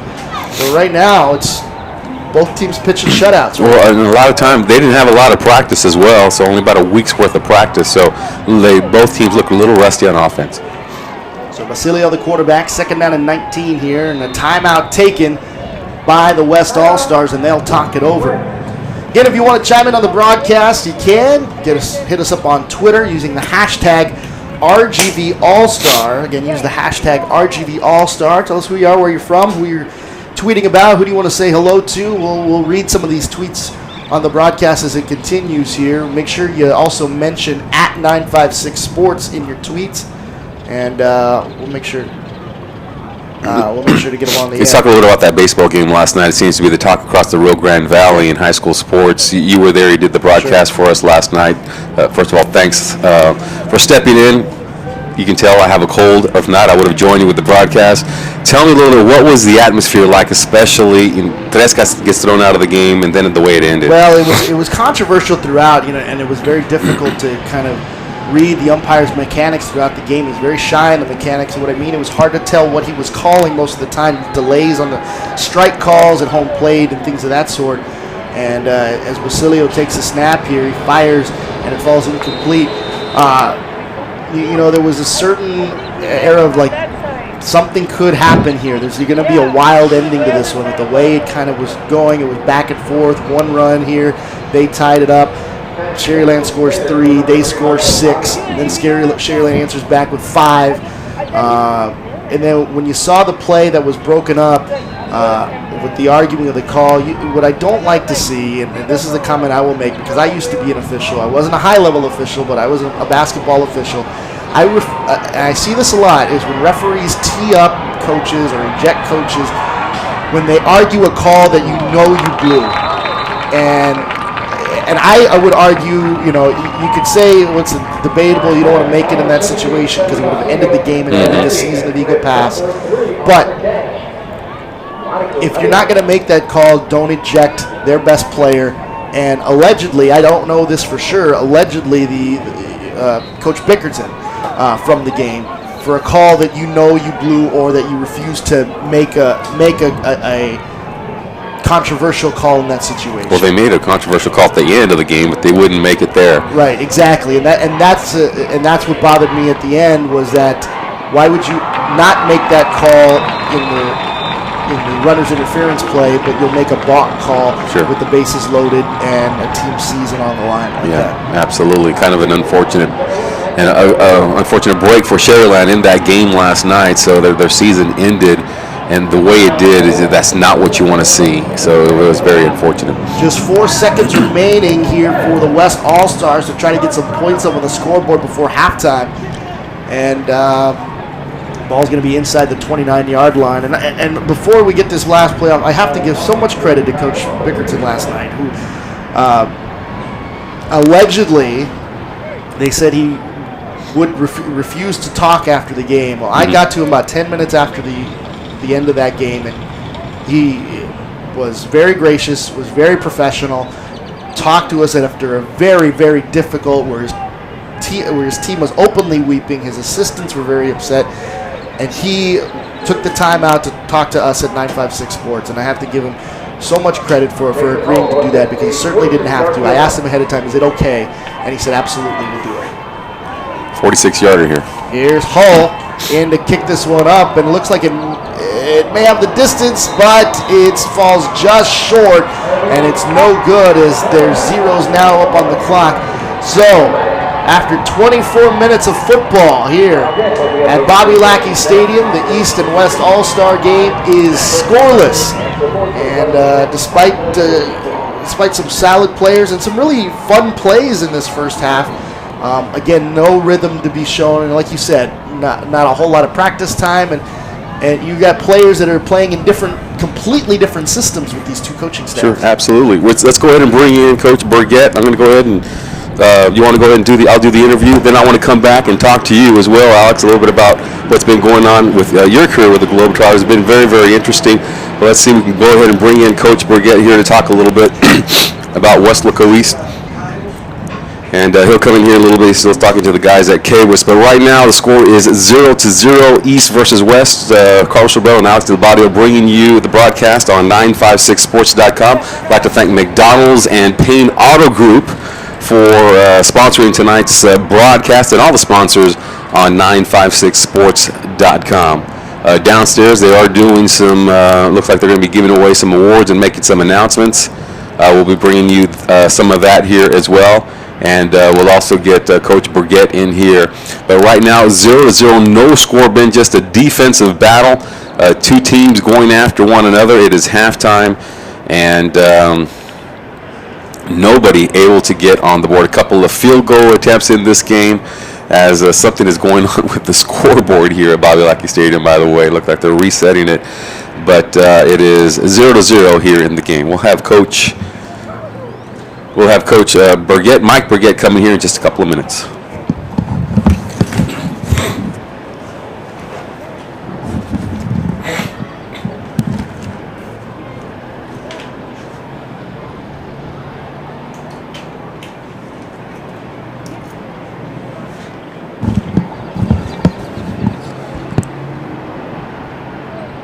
Test 1 2 1 2 1 2 test 1 2 1 2. Testing 1 2 1 2.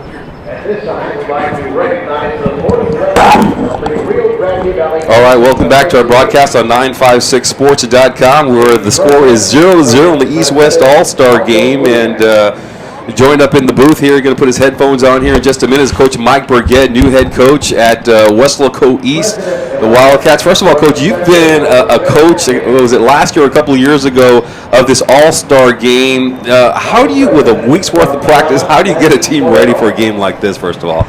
Well, I guess I was spoiled. I had 7 quarterbacks, and I didn't know which one to start during the week. I've never seen talent like that. And the year that we had it was the last year that the East team won. And, we was very fortunate. We had a great defense. And the kids, when the first day we met with them, I remember telling them that, guys, I know it's an all-star game. It's for fun, but we're here for 2 weeks to win this game. And that got them all fired up. So, we practiced to win that week. Absolutely. So far in this game, 0-0, and congratulations, the new head coach at Weslaco East. You've put in your time as assistant across the Rio Grande Valley. Now, finally, you get to be a head coach in the Rio Grande Valley. First of all, congratulations. How does it feel just to take on? Do you feel like you're ready? You feel like, hey, yeah, now's my moment, and I'm ready to take on the task? Well, I don't know how to answer that right now. I'm sort of excited. When I got the job, I got to tell you, I was really excited. And stuff has happened the last 4 months that I'm having a hard time understanding, but I'm hoping everything smooths out real quick, and I'm able to get my offense coordinator on board and able to sign a contract here with them, real soon. It's been 3.5 months, and I've been patiently waiting. So, yes, I'm excited, but at the same time, I'm wishing all this stuff would get over with so we can concentrate on getting the Weslaco East football team ready, because when we go outside right now, I know we're not having spring ball,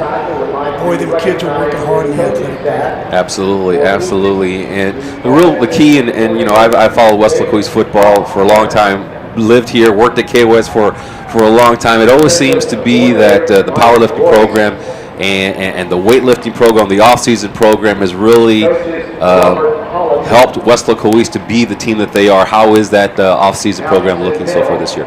Well, I think everybody knows that our girls went up there and won the state title this year, and at Westco East, our first year at 5A, we won 4 district titles as a school, and of course the state championship. We had a boy go to state in track, and we had 2 to go in wrestling, and we feel like that's because of the lifting that we do at Westco East. In the summer, everybody knows that I don't play 7-on-7. We don't have spring ball because I feel like kids need time off. They need time off to get in there in the weight room and build their bodies up because they're coming up to seasons that they might play 1 sport, 2 sports, or 3 sports, but they're getting ready for a long year. So, we spend a lot of time in the weight room, a lot of time running, and, I think that weight room has helped our programs at East. Do you ever get any coaches that say, hey, what are you guys doing over here? Can you give me some tips? Or is it just so competitive y'all don't share ideas? No, I get that. I'm telling you, I get that quite a bit. And, me and Coach Guzman laugh about it because we do about it what everybody else does. Our kids, man, they spend a lot of time in there, though. You can't get in there and do something in a half hour. Our kids will go in there for an hour to an hour and 20 minutes, and they'll lift hard. They push each other. Let's say they're benching 225. They know we're going to max out probably in about a month and a half. They want to get to 240. So they set goals for themselves. So, I don't think we do anything different, but we might do it a little bit, hard, more intense, or, whatever you might want to say. You got 31-5A coming up. Summer's about to hit. Before you know it, it's going to be August, and y'all will be playing in your first non-district game and then start district. How does it look at 31-5A? Is West Loco East still the team to beat? Now, I'm going to say something. I hope people don't get upset or think that I doubt our team, but there's no way last year I thought we'd win a district title. We had just lost our complete offense. We had a few defensive kids coming back, and, going up to 5A and looking at the size of the teams, we're 2,000 students, and we're playing teams with 26, 27, 2,800 students, and the size, I think it wore us down. And I heard Littleton from McAllen Memorial say that when we got to the playoffs, I got to tell you, our injuries, but no excuse. We expect a lot out of our kids, and they expect a lot of our coaching staff. But coming into the season, we watched Nicky Rowe last night. They was going through spring ball, and they looked tough. I know they lost their offense, that quarterback and receivers, but they look tough out there. There is no week off in this. And the bad thing is, if you want to call it a bad thing, in our off season we traveled to Eagle Pass our first game, and then we come home and we got state-ranked Cow Island coming in 4A, and everybody knows about them. So I guess those first 2 games we'll find out what we got. Eagle Pass last year made the playoffs, and we're hoping to be very competitive with them. You usually have a running back back there to showcase and give him the rock. Who's going to be your guy this year? We got 4 of them. And it's amazing because if I put them all on each other's shoulders, they'll be 6 foot tall. I mean, they're all that short. Saul Cuer's back. He had 1,300 yards. We have a guy named Alexis back. He was our JV runner, one of our JV runners, and he is fast. Our track team won district this year. All these guys were on the 4x1, 4x2 team. Then we have 2 twins coming back. They're about 120 pounds, Angel and Alejandro. And I'm telling you, those 4 guys can ski. And you got an offensive line, of course. You need 5 big guys, 5 guys who are going to go out there, run the ball, and go out there and open up some of those holes. So I'm sure you got some big boys up front as well. Well, we got 3 coming back that 2 starting and 1 played a lot. And we feel like, with the loss of, I lost my offensive line coach. He went to be an OC over in Donna, and I hired a guy that I've worked with before. He's been a head coach. He's coming from San Benito, Jesse Trevino. The guy is a stud. Does he like to throw the ball? He loves to throw the ball, and I know he's going to be in my ear. And between him and me and Coach Jerome Garza, who I moved up to co-OC, us 3's going to be calling the plays a little bit. I don't want to say relax because I guess you guys have seen me on the sidelines. I'm going to sit back and let these guys have a lot more input. They're hungry. They're younger guys that get up and down the field in practice, and I'd love for them to have a chance because I know when I was their age, I was thinking, am I ever going to get this chance? And I got my chance now, and I'm surrounded by great coaches. Absolutely, and some great athletes at West Loco East. Y'all had a fantastic school year, not only district championship in football, a golf championship, state powerlifting championship in girls. What else am I missing? We had a district title in cross country. We had a district title in track. We had 4 district titles, 1 state championship team, and we had a young man go to the state meet in track. He's a stud. He's gonna sign here at college real soon, to a junior college up in Kansas. When I went out there and I watched our teams, and I know sometimes we was outmatched, but even when we was losing ball games, I could look out there and I could be proud to say that they're my Wildcats out there, because they never quit. They hustle. The coaches are getting after it. I'm very lucky with the coaching staff that I got at Eastern. I'm talking every sport. The coaches work extremely hard. They work together. And the first 4 months of taking over, the coaches have taken me in real well, and I've worked real well with them, and I'm excited about getting East to every district title. I know that's impossible, but that's our goal. Well, we've seen it as a resident of Weslaco, seen Weslaco evolve from a JV program all the way up now to a full-fledged 5A school, and winning in so many different things, all across. And it's a great school. I live here in Weslaco. My son is going to Weslaco High, but he says he wants to go play at Weslaco East when he gets to high school. So we know that there are some good things. Both high schools are doing very, very well. Very, very interesting. Thank you very much, Coach Burgett. Good luck on the season, and congratulations on your new head coach. Thank you, and I want to thank 956. I know they do a great job of covering everything, and we appreciate you guys as coaches. Thank you. Thank you, Coach.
At this time, I would like to present to you Mr. Dave Smith, who will be introducing our special honoree tonight, who is being honored by the Rio Grande Valley Coaches Association.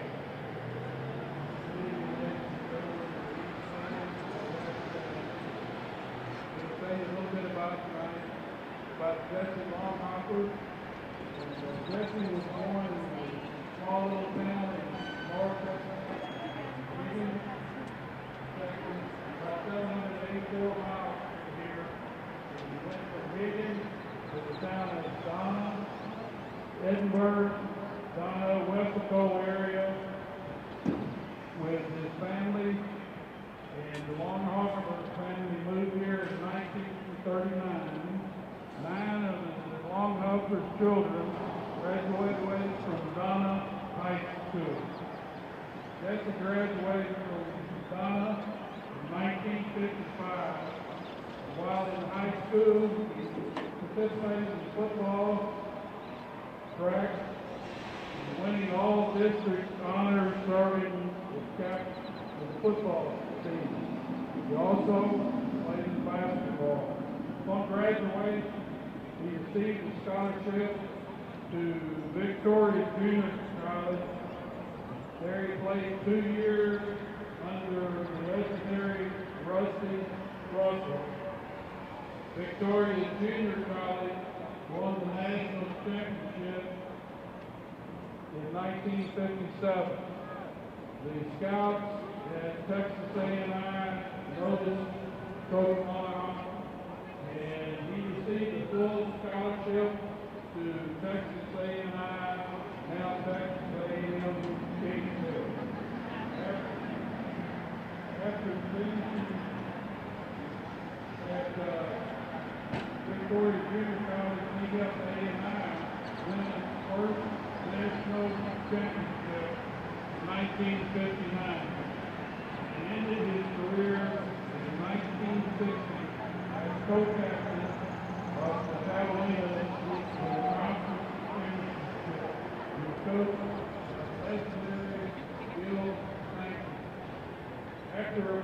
stint coaching at New Valley. Coach Longhopper came to Harlan in 1963. He served 8 years as a varsity assistant. He became head football coach and athletic director from 1971 to 1975 and 1985 to 1992. He served as school district athletic director in between the coaching staff. Quoting from the Houston Chronicle on an article about Coach Longhopper, he won 8 district championships with Harlan. The pilot a record of 110 wins, 30 losses, and 5 ties. Piloted the Cardinals to the state quarterfinals in 1989. He was known as the fierce competitor who had the total loyalty of coaches and players. He was highly successful at every level. He was an outstanding athletic director. He built the Harlingen Cardinals, one of the state's top 5A athletic programs during the period 1985 to 1990. Jesse and his wife, Kathy, were married for the past 52 years.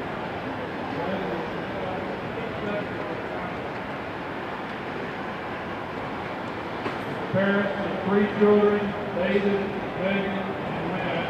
They have 5 grandsons who live in the Dallas area. Coach Longhopper was inducted into the Rio Grande Valley Sports Hall of Fame in 1994 and the Texas A&M Keysville Hall of Fame in 2009. He has been nominated for the Texas High School Coaches Hall of Honor. From Higgins, Texas, to Harlingen, Texas, to here tonight, help me welcome my friend, a winner, a leader, and a great coach, Jesse Longhopper.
Now, like a present on behalf of the Rio Grande Valley Coaching Association and Flag Football Office.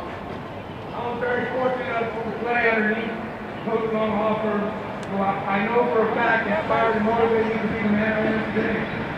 This flag range and appreciation for your many years of service, contributions, dedication, support to the athletes of Rio Grande Valley and Southwest. Coach Longhoffer, thank you so much.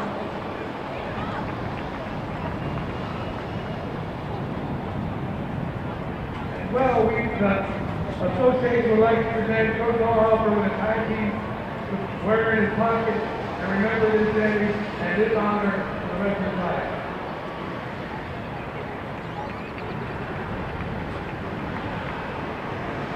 Once again, let's have a big hand for Coach Longhoffer.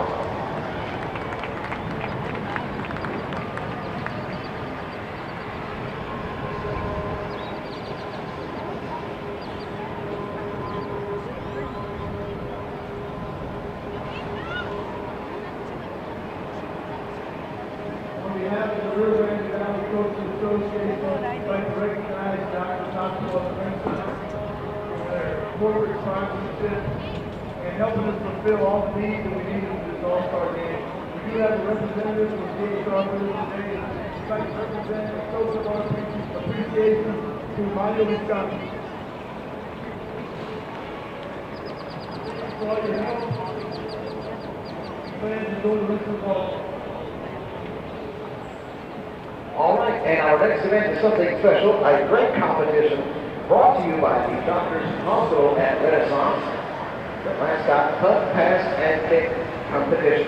And we're going to turn it over to the voice of the Harlem Globetrotters, Mr. Alex Edebani.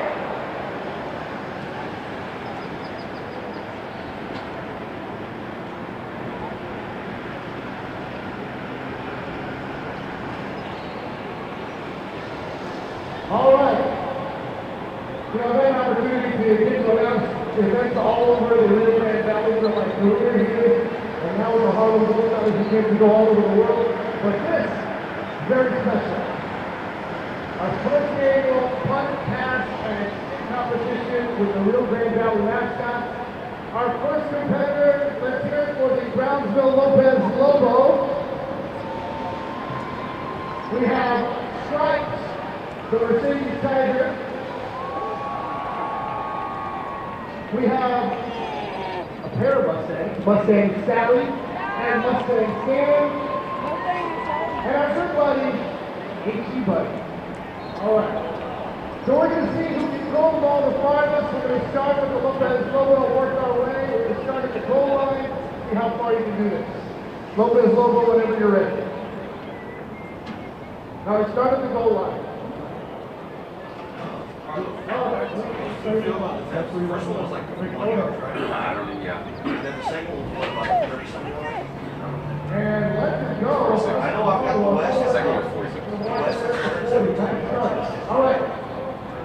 For these guys, they're ready to start up to the 5-yard line. Here comes Stripes. I know the first one was 50. Another good one. All right. 46. Second 46. Mustang Sally? You ready? Yes, sir. Sure is. What happened yet? Oh, wow. Oh, wow. They told me who they might replace All right, back to pass. Where's she going to fire? Let's it go. Okay. Here's another ring to it.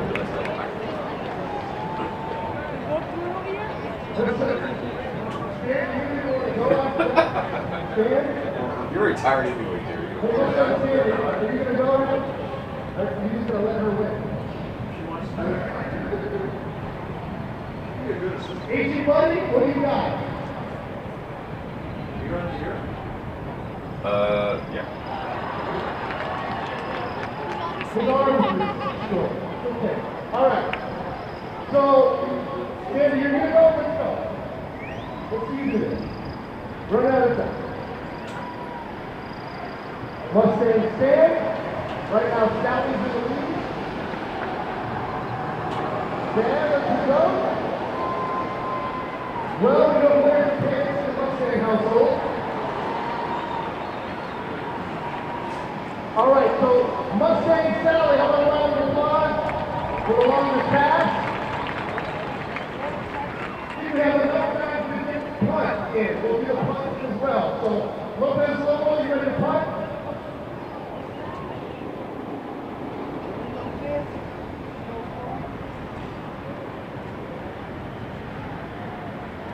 Everyone.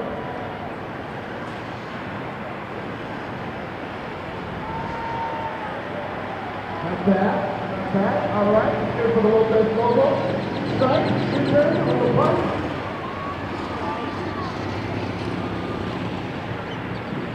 Strike for the Mercedes Tiger. Up. And looks like the Lopez Lobo is in the lead right now. Mustang Sally. Let's see what she can do.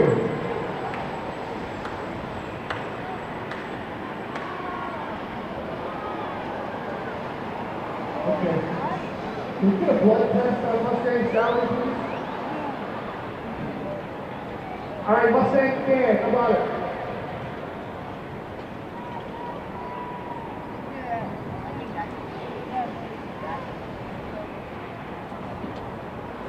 The collective groan from the crowd for Mustang fan. All right, H.E. Bucky. What do you got? Mustang? What? H.E. Buddy, what do you... Oh!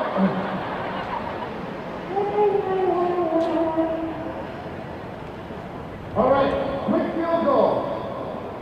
Who's going to try to take a field goal? Mustang Sally for the 5. Stripes. What are you going to try? Who's going to hold for the Mustang here? Mustang stand, go ahead.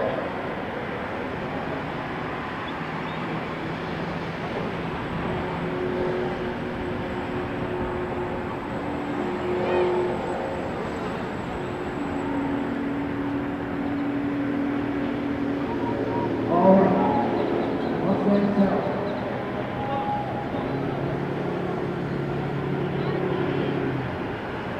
Sally going to the hold here.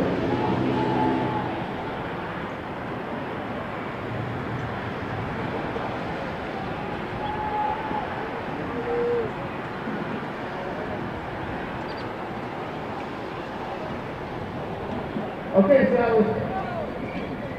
We have an all-star game to play.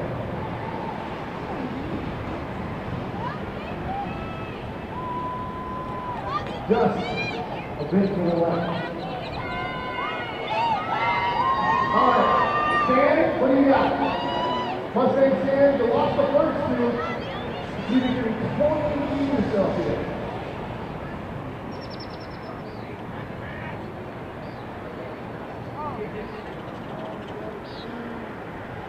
Okay, I think that's enough kicking. Guys, how about a round of applause for our mascot, the Lopez Lobo, Stripes the Tiger, Mustang Stan, Mustang Sally, and our good buddy H.E. Buddy. Thanks for putting out to the RGV Coaches Association All-Star Game. Let's get it back upstairs for the second half.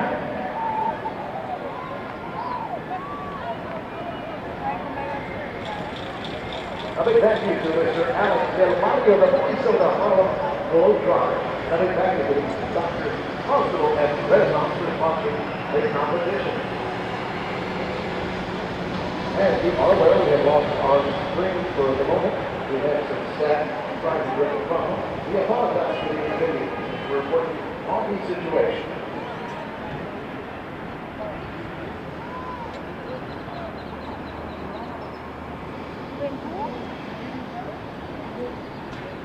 The second half is being conducted by 8 different crews made up of the back judge, Javier Chirinos, the line judge, Alfonso Mendoza, the head linesman, Joe Garcia, the umpire, Hugo Cruz, and the referee in the white hat, Mr. Tony Guerrero.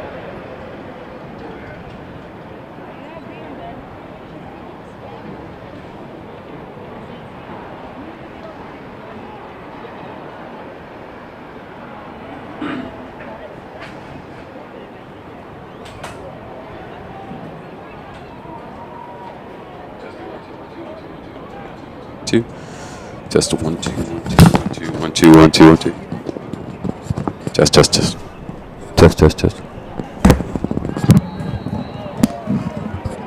All right, we are getting ready to continue with our action here tonight. Looks like it'll be the East who will be receiving the ball. Alex Del Barrio is still down on the field after participating as the MC for the halftime entertainment of the East-West All-Star game here. I'd like to thank McDonald's and Payne Auto Group for sponsoring football and all sports on 956sports.com. So here's the kickoff to begin the second half. 0-0 is the score, going to be picked up right around the 7-yard line, brought out to the 20 and still going is the runner spilled after he crosses the 25-yard line near the 30. A little bit of pushing and shoving.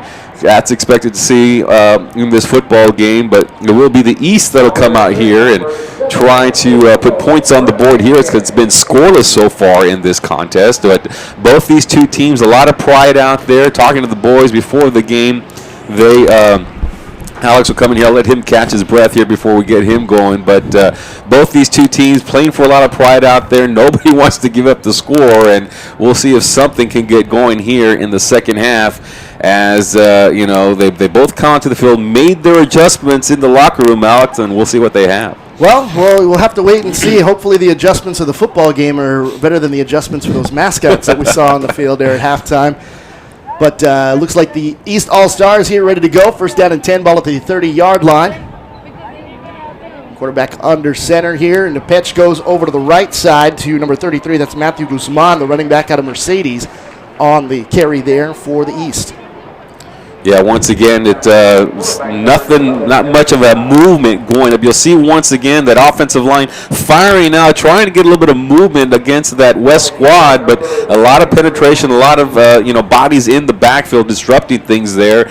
And so far, that's just the type of game that it has been in this contest. No score so far, just been a defensive battle. We get that reminder in. If you want to chime in on the broadcast, you can at hashtag RGV All-Star, and make sure you mention either at ADB Sports Guy or at 956 Sports. When you do that, we do have a couple of tweets we'll get to here in a second, and we'll make sure to get your tweets on the air. So make sure you use the hashtag RGV All-Star, and also mention at 956 Sports or at ADB Sports Guy. Pass complete here to the left side. And looks like very close to the sticks again. Pass complete near the 37-yard line. Yeah, it looks like it's coming up and making the catch right there. Juan Garcia from La Feria making the catch. But is there going to be another flag on the play? Nope, I'm sorry. I thought I saw a little bit of movement or the ball going back there. But here you go. You'll see, once again, Morales rolling out to the left-hand side there. Finds Garcia from La Feria to make the catch there. And they're still going to be short of the first down, but they do have something working here. Got some tweets to get to here. Number 68, hashtag RGV All-Star. And we also have can we get a shout-out for Luis Mendoza, number 68, hashtag RGV All-Star on the east side. We get that shout-out in there for you for DJ Lastra on Twitter.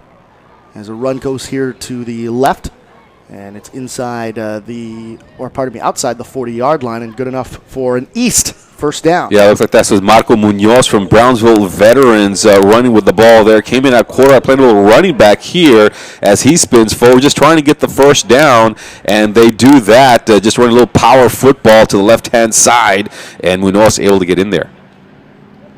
We got a little Twitter love going out at Gabriela. Always good when you get your name in your Twitter handle. That's pretty rare. Go Bobby Estevanes from your girlfriend. Yeah, Bobby, one of the Weslaco guys here. He's playing, and he does a fantastic job. Had a great year for Weslaco, and he's out here on the field. Godin tweets in, Go East, hashtag RGV All-Star. So a lot of tweets starting to come in now. And again, use the hashtag RGV All-Star, and we'll get the tweets right on the air. Back to pass here is Morales. And tries to escape the pressure now. Decides to tuck it. Now goes to the right side across the 45, across midfield, across the other 45. Leaps. He's hit. And a collective ooh comes from the crowd here, especially on the west side after that hit. but Morales does a phenomenal job of getting some additional yardage after what looked like a broken play, Carlos. Yeah, it looked like it was almost maybe a designed run because I didn't see any receivers out there with their hands up in the air. They were all blocking downfield, and you'll watch Morales, and you'll see this. A lot of kids starting to do this now, leap up into the air right there. The extra effort, the fans and everybody, even on the sidelines, they erupt and they cheer for the extra effort there from Eric Morales. Yeah, you talk about the leaping. I started to figure out, defenders kind of bend down when they're going to make a tackle. Well, it becomes just a hurdling game, You can try to get over. You got a good enough leaping ability, you can try to squeeze out some extra yards if possible. So 4 wide receivers here, first down and 10 here for the East. Ball on the West 43-yard line. Morales takes the snap, handoff, goes up the middle on the draw play. They're going to get another first down as they get all the way to the 30-yard line. On the carry there, I believe, number 21, that's Gonde on the carry, the former Harlingen Cardinal. Yeah, big hole for him up the middle. There you see his speed. You're not going to be able to arm tackle him. I don't care if you are an all-star, but he's got just way too much speed there. Finds a seam. That's all he needed. Picks up a big first down for the East squad. So 8:42 remaining here in this third quarter. Again, still no score between the West and the East. As we get a run over to the right side. Yeah, that time it's Javier Vela from Port Isabel. That was one of your bigger boys for the Port Isabel Tarpons that took them 3 deep into the playoffs. And he was just pounding forward there that time. Only got a couple of yards, but that's what he does best. He's a big, big boy out there, one of those guys that could probably play linebacker, but they have him at fullback position, and he just, he picked up a good 3 or 4 yards there. There was nothing there. He just leaned forward and picked up those 3 yards. Vela, an absolute star in that postseason game for Port Isabel. In multiple positions, moves all over the field, and what a great career he had over in Port Isabel, and what a way to cap it off with that phenomenal playoff run by the Tarpons. Second down and 7, ball at the 27-yard line. The East All-Stars are threatening. Snap taken. Morales back to pass, steps up in the pocket, fires, and that pass is complete at the 15-yard line.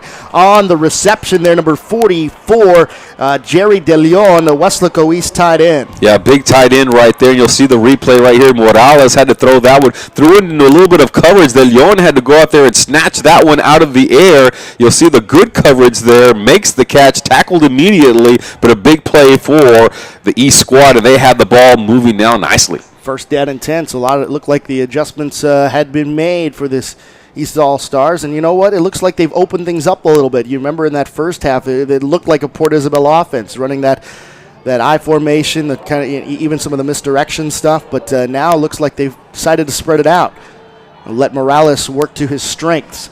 First down and 10, ball at the 16-yard line. Morales out of the shotgun, takes the snap, handoff, goes up the middle, and not much there after the initial carry. That was Guzman on the carry. Yeah, running with the ball right there that time. And a good defensive play there that time by number 61 from the West squad. That's going to be Jesus Esparza from Valley View.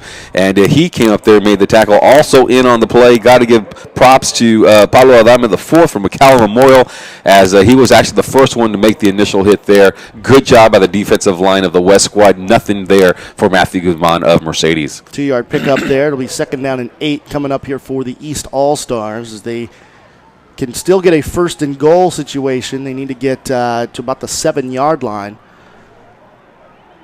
to pick up another first down. Here's Morales this time under center. I formation, 2 receivers to the right. Pitch goes to the right. Tough pitch, though. And had to bobble it up in the air to bring it back in. So they give the defense an opportunity to capitalize. And a tackle comes behind the line of scrimmage. Yeah, Garrett Sharp once again, the outside linebacker there in a hurry. Didn't matter if he caught it, he bobbled it or he caught it cleanly. Garrett Sharp was there and was going to put a hit no matter what happened. And this defense now for West starting to buckle up. Or buckle down, I should say. So it looks like it'll be third down and about 11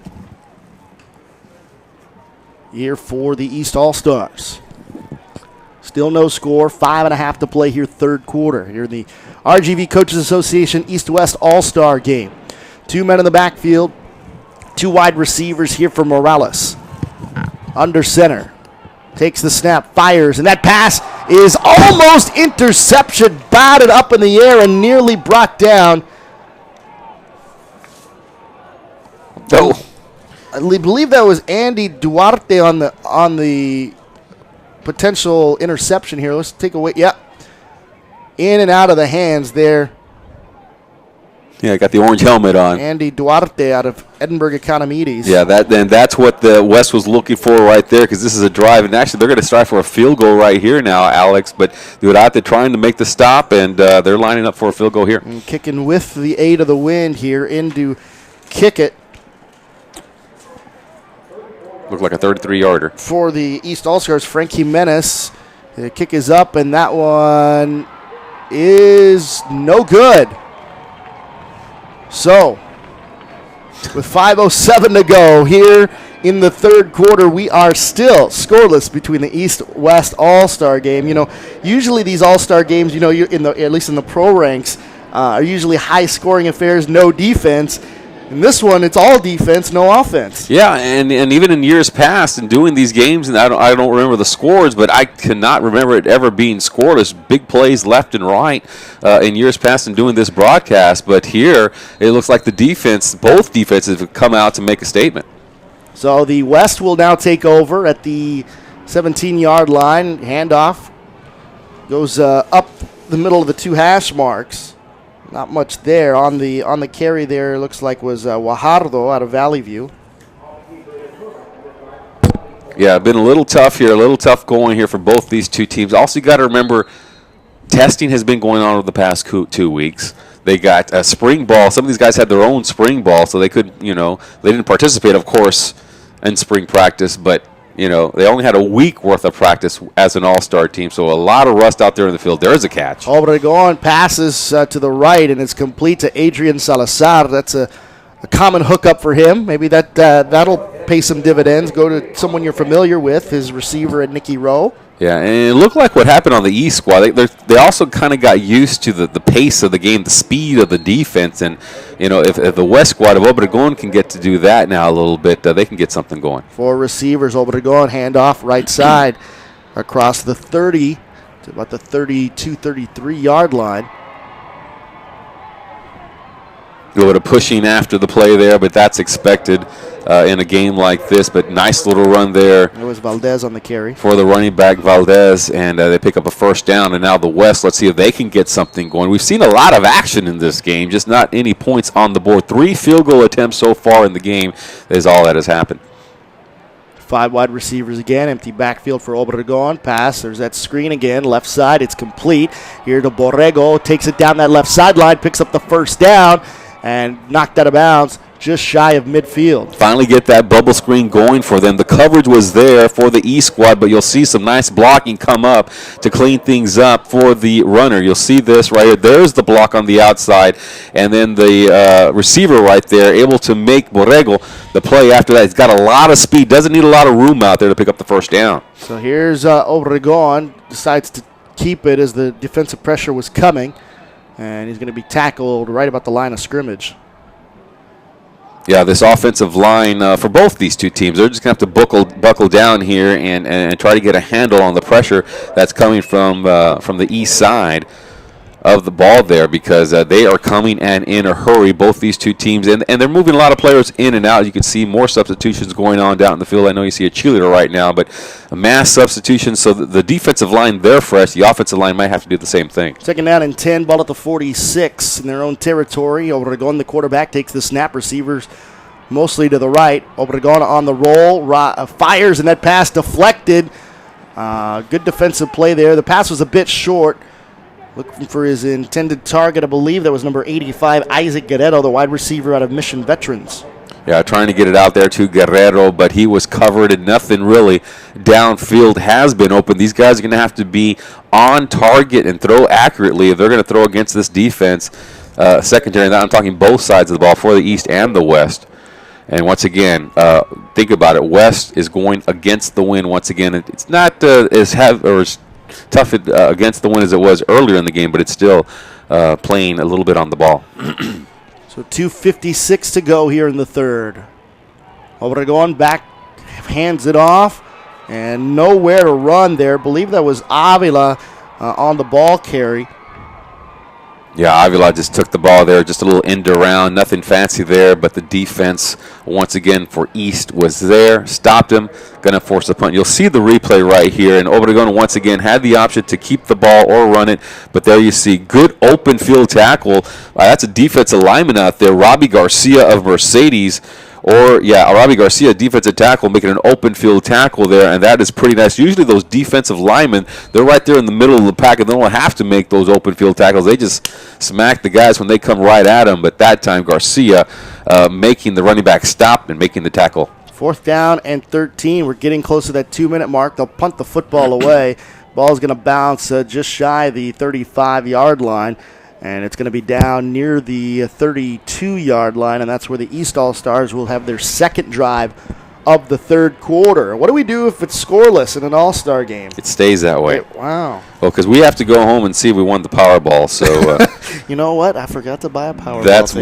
That's more important. And I texted my wife, told her to go get a ticket. So we'll see what happens tonight. So what you're saying is, Carlos, is that there's an opportunity we may never see you again. There's an opportunity I might be flying. Might be flying away to win that Powerball, pick up my check, and not come back anymore. Well, it's a 1 in 175 million chance for you to come up with it, but I'll put my faith in you. Yeah, I think I'll be back at work on Monday. You and I both worked in local news for a while. It was, I don't know if your station ever did this, but we always used to do the office pool. Everybody would buy, didn't matter how many you bought, as long as everybody pitched in as many tickets as what. And if one of those numbers came up, everyone was going to split it. Yeah. Because we were all making news people salaries back then. And those are the people that usually win, the ones that play in groups. You always see a bunch of factory workers out of Ohio win the lottery, 20 of them pulled together, 300 tickets. Well, the Valley has a history of news people winning lottery. So that's right. Peter Torgerson back in the day. And no one has seen him in years. Exactly. A minute 19 to go here in the third quarter. 2nd down and 8 here for the East All-Stars. And quarterback back to pass. Fire. Look at that screen again, and this time in and out of the hands. It looks like that was that Gumaro Cuellar? It could have. It was either him or the other tight end, Jerry De Leon. It's actually probably Jerry De Leon. I don't think Gumaro Cuellar is playing in this game. He had ACL surgery after the season, and it just goes over his hands, unable to make the catch right there. And once again, a little off the mark are the quarterbacks in this game. Jesus Ramon is back in at quarterback, the La Feria quarterback. So it'll be 3rd down and 8. And again, the offensive woes continue for both of these teams. Again, we invite you to chime in using the hashtag RGVAllstar. Make sure to mention at 956sports in the tweet as well. They're going to call timeout, so I'd like to take an opportunity. Tell us a little bit about, we talked a little bit about the Globe Cars. Want to talk a little about that. How is that going for you? What has that experience been like for you? It's been great. When you work for one of the iconic brands of Americana, so to speak, it's not just American sports, but just American culture.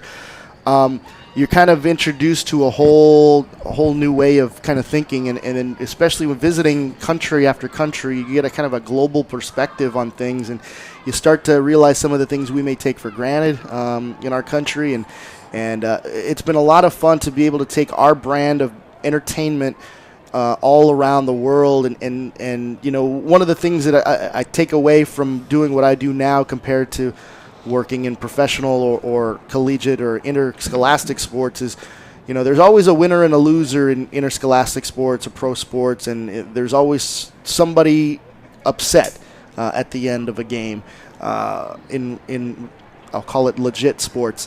With the Globetrotters, at least in our history and based on the streak that we have, knock on wood, we continue to win each and every night. And when your goal is to put smiles on people's faces, it's really cool to know that our job is to make people laugh and make people happy.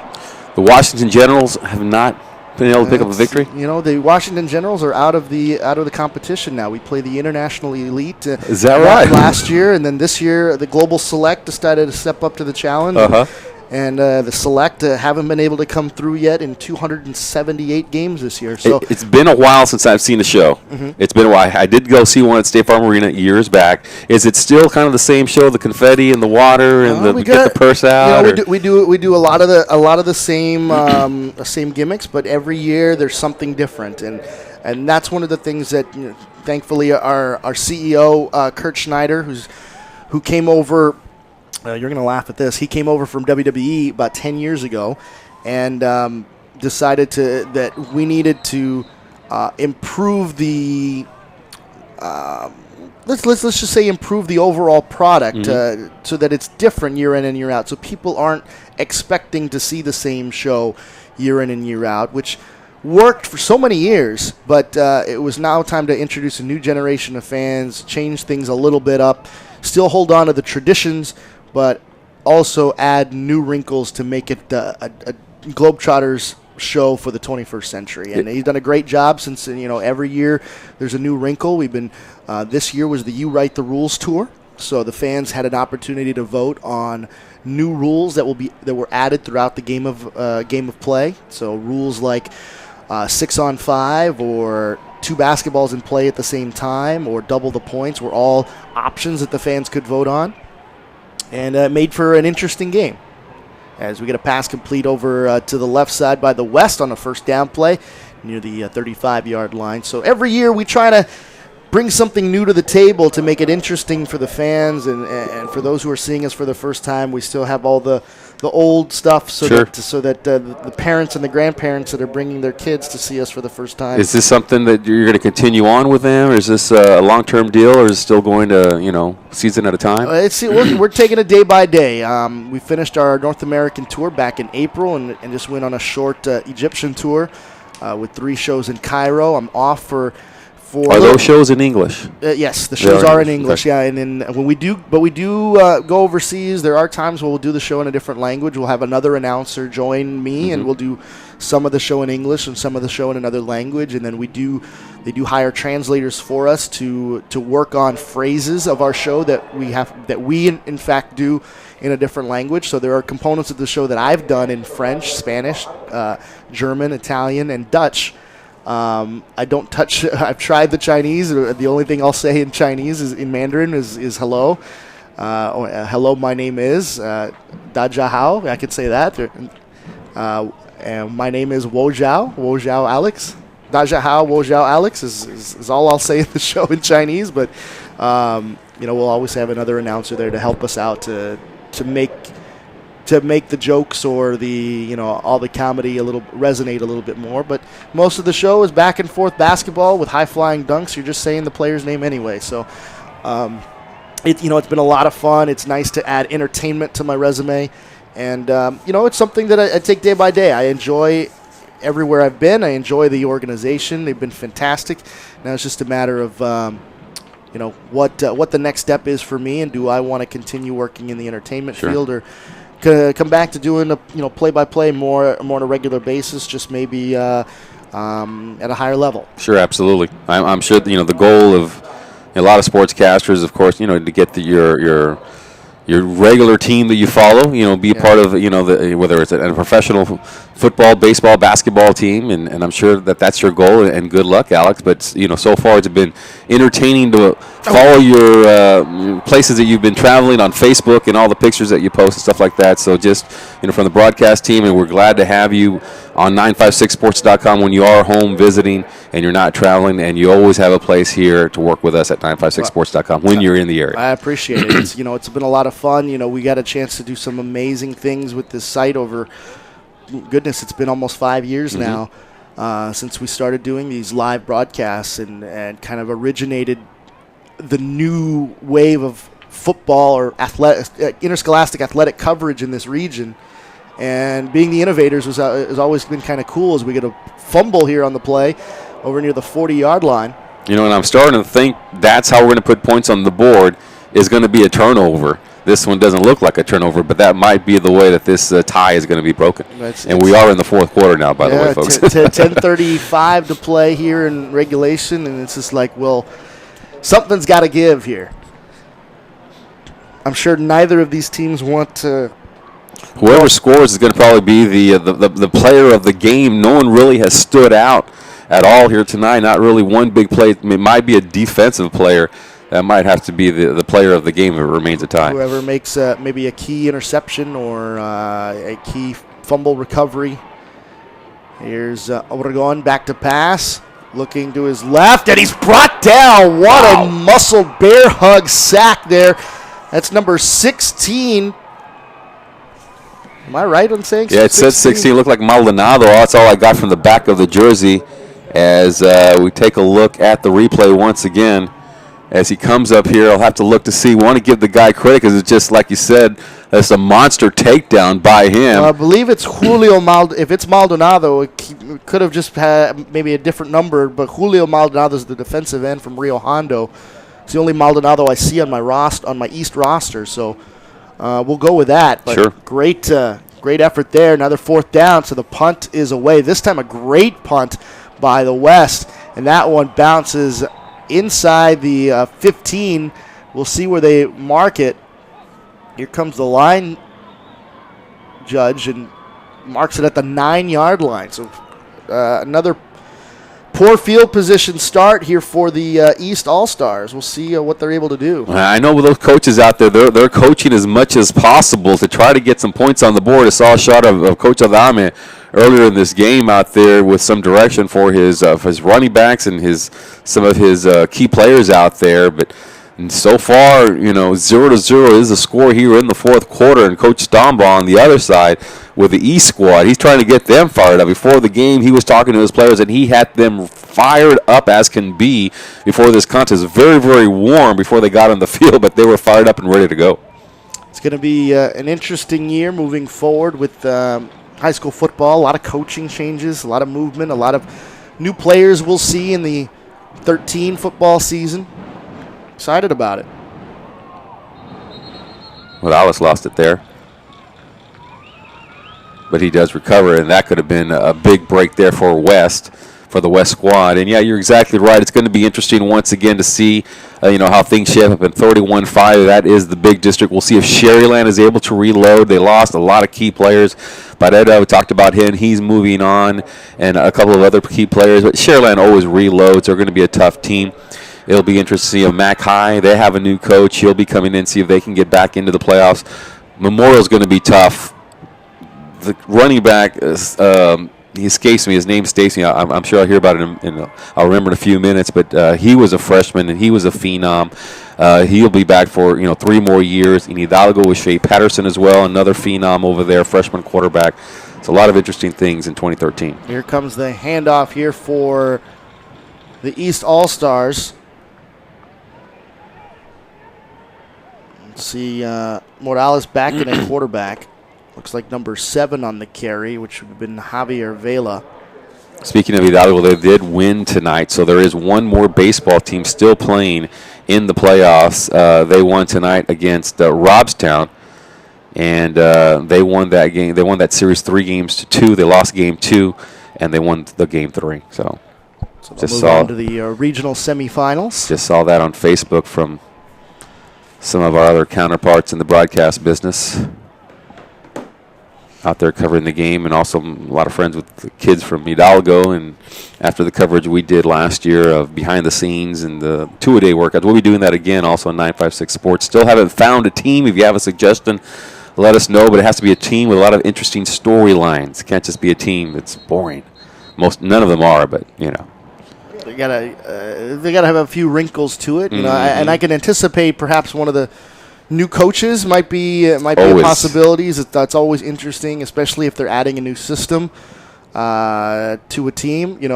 One that might be interesting too is at Chelsea with a new coach there, and certainly changing of the guard with Ed Chelsea. Then you also have to look at other new schools opening up, some with only a JV season. Of course, always got a lot of controversy going on in the 4A ranks. You've got some good programs there, and you talk about all the movement as well.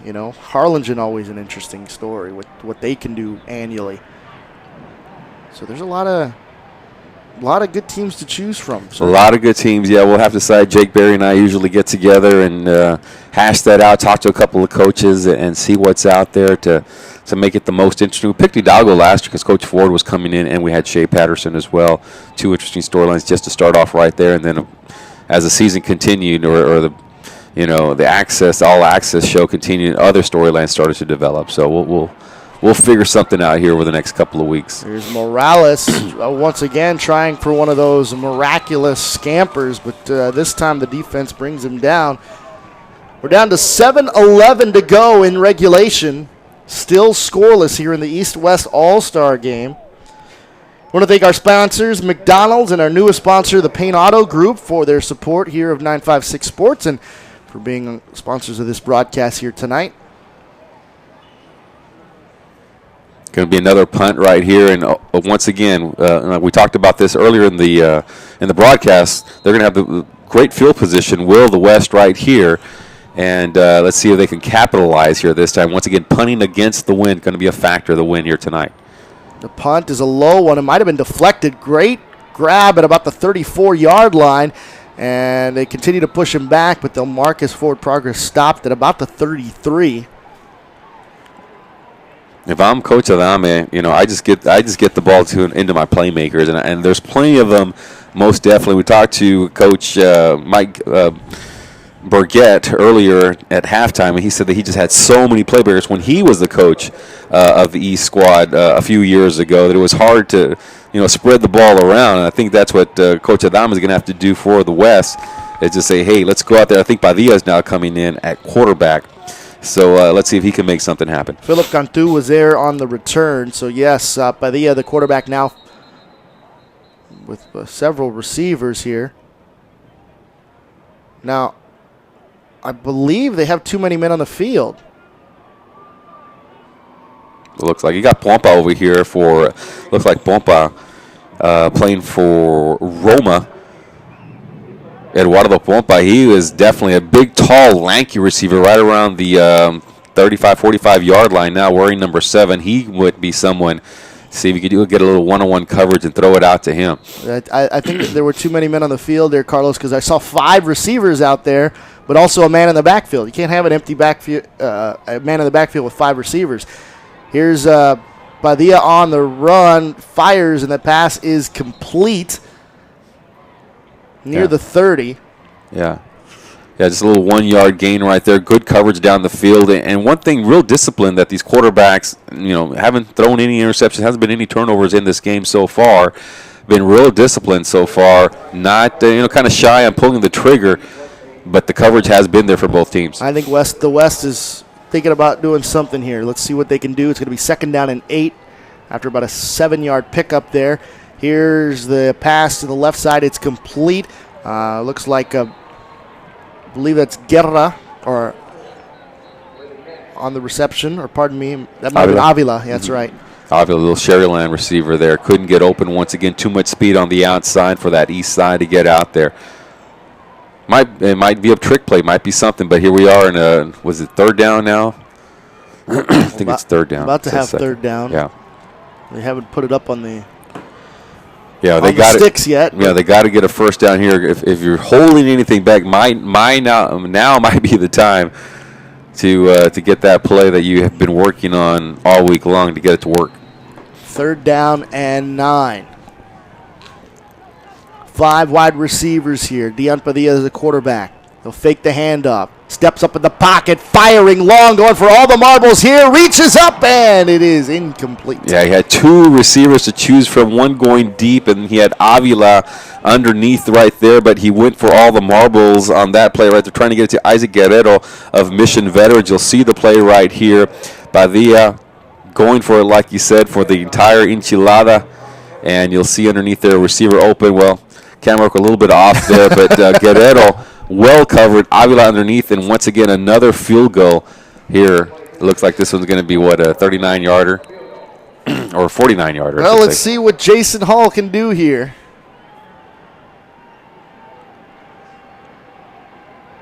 $49 yards. That kick is up, kicking with the wind. It's going to be short.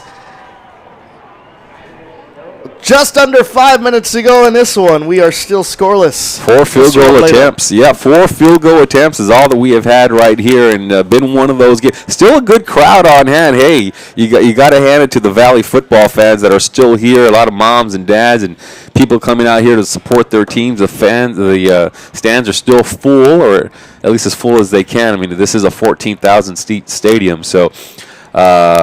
They still got a lot of people out here enjoying the game. Nice weather, not too hot, I'm gonna I think it's a really good crowd for an all-star game. Yep. These things don't. They generate a lot of friends and family, and teachers that want to support their kids for the last time. And but a Saturday night, late in the year, graduations need to happen, finals need to happen.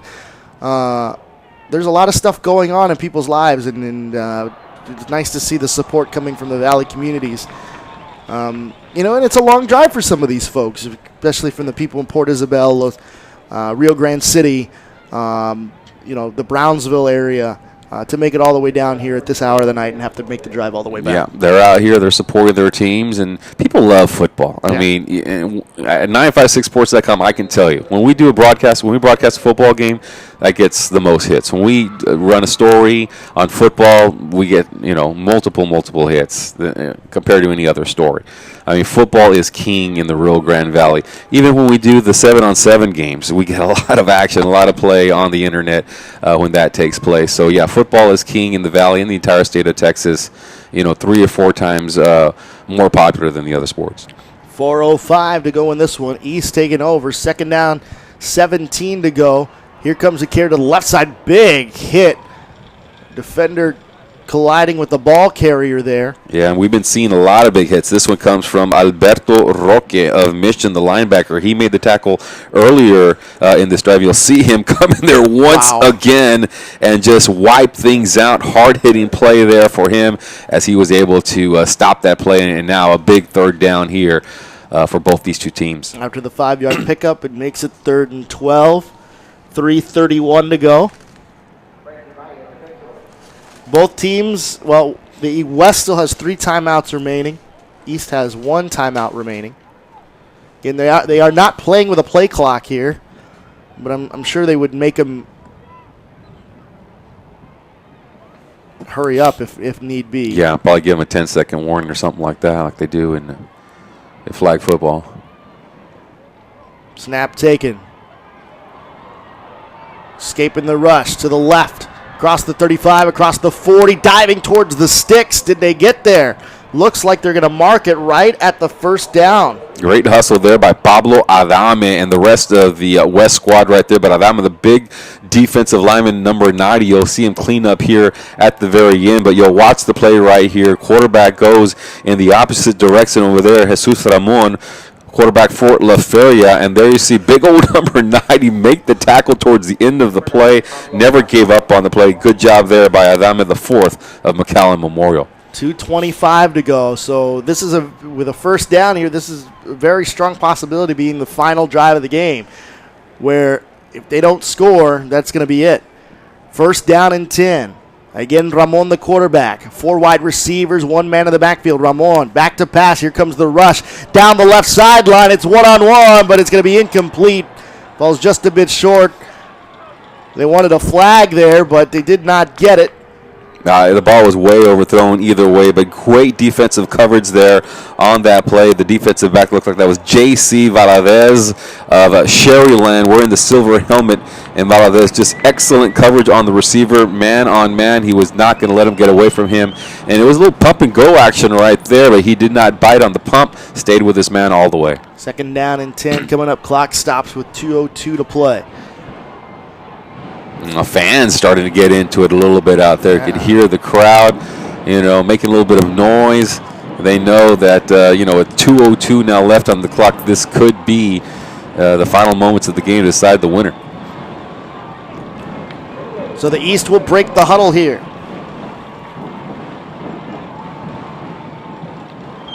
Quarterback under center. Ramon takes it left side. Across the 45. Tries to get towards midfield. Finds himself just a bit short. Brought down at about the 48-yard line.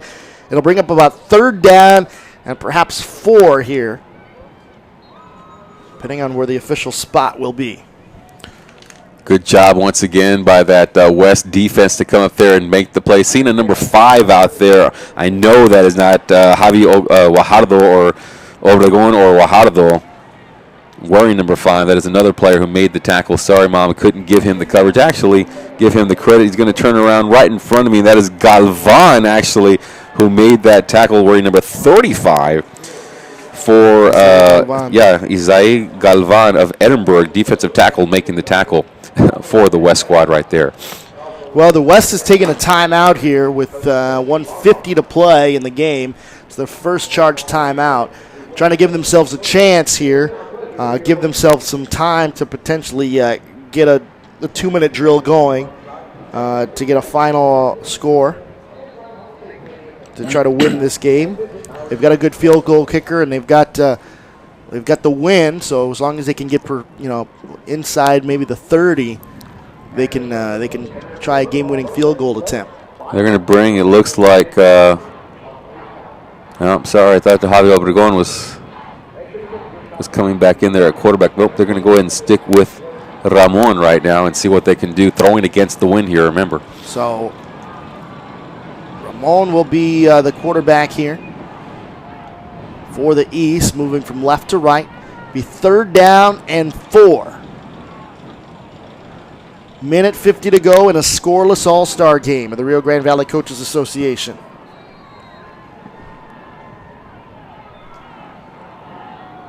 Ramon takes the snap, steps up in the pocket, firing left side. He's got a man. The pass is incomplete. That would have been a controversial call, too, if he would have made that catch. A little bit of pushing towards one another. Once again, they tried to challenge, it looks like, Valadez. And you'll see the replay right here, pushing a little bit back and forth between the receiver and the defender. The defender falls down. Receiver had an opportunity to make the catch right there, unable to come up with the ball right there. Was the wide receiver for the East squad. So we'll see what happens here on now. It looks like a 4th down. Do they go for it? They got 1:42, Alex, and 1 timeout left. Like you said, PlayStation rules here. You go for it on 4th down, ball still on your side of the field at the 48-yard line. Well, no need to punt here. The game will be over. You're not going to get another offensive drive, so you got to put it all in the line right here in a scoreless game.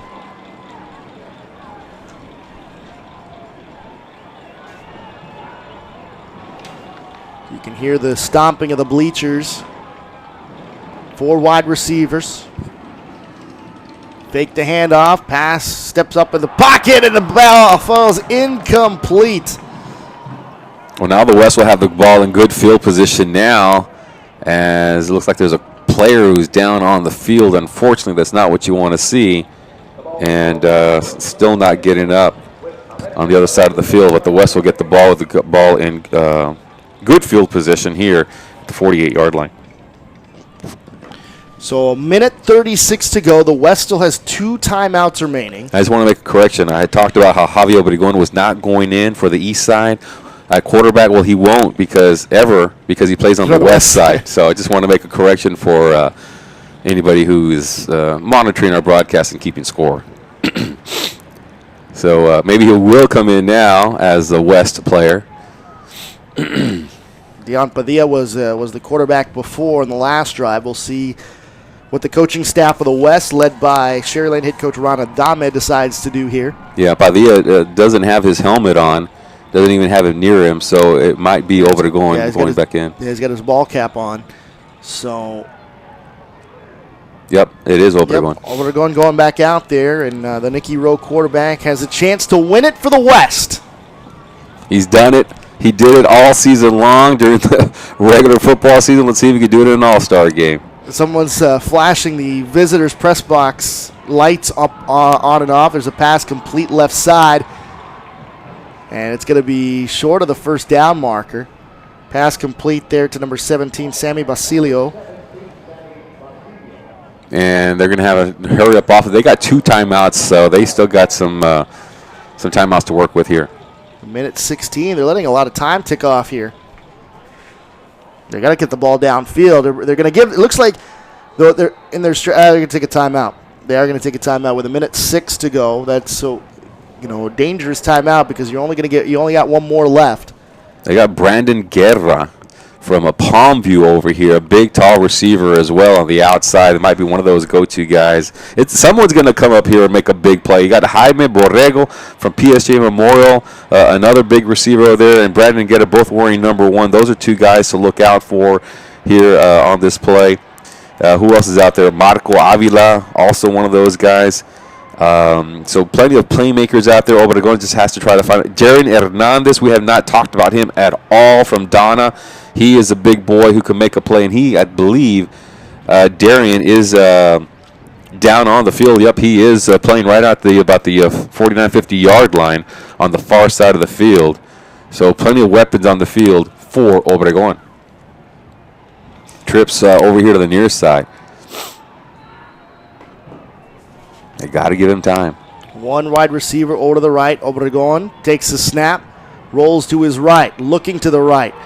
Here comes the rush. He fires at a pass, deflected, almost intercepted. Wow. And he had Darian Hernandez open as well, and now some pushing after the play here. A helmet comes off, but you'll see this. Watch this. Obregon, Darian Hernandez makes his way open on this play, but he just couldn't get it to him. Threw it a little bit off his back foot, and you see Darian Hernandez open behind the defenders, just couldn't get it to him. But now we'll have to check the flags. All the coaches are on the field now because a lot of pushing and shoving, and there's going to be personal foul called on the field. Ejection as well. Something you don't want to see. This game's supposed to be for fun, but the competitive juices are flowing now, and some of those rivalries maybe coming back to roost here. Tired, it's late. A lot of these kids are probably not as in shape as they were during football season. So, you're going to have a little bit of that. Yeah, there's a difference between second round of the playoffs in shape and the shape you're in right now a couple weeks before graduation. Yeah. A lot of parties going on now. Well, I just remember, after my last basketball game, I don't think I saw a track or a court for a good 3 months maybe after. Absolutely. Something about the finality of the last game. Here's Obregon to pass, fires, and it's complete, and they're having a tough time bringing him down. It's Borrego on the reception. 45 seconds remaining. And the clock is still going. That was. West has 1 timeout. They're going to save it. Well, they won't need it, so you might as well get a play off. Well, they want to get at least in field goal range. Right. You want to make sure you have it in your back pocket for that. These other seconds don't matter. You're going to have to get in there in that range on this play right here. You're going to have to get a first down on this play right here. 17 seconds to go in a scoreless all-star game. Obregon with 4 wide receivers and 1 man in the backfield. Obregon back to pass, fires, he's got a man, the pass all falls through the hands of Borrego, incomplete. Had a man open. Also, a lot of pressure on Obregon. It looked like maybe that one is deflected, but no, Obregon is able to get it out of there. You'll see the great camera work right here. Gets hit as he throws the ball, and Borrego had an opportunity to make the catch there. Just maybe mistimed it just a little bit, and it falls incomplete. 3 seconds left. Wow. So 3 seconds to go. You're gonna do what? A Hail Mary or hook and ladder? I don't know if they've got arm strength for a Hail Mary.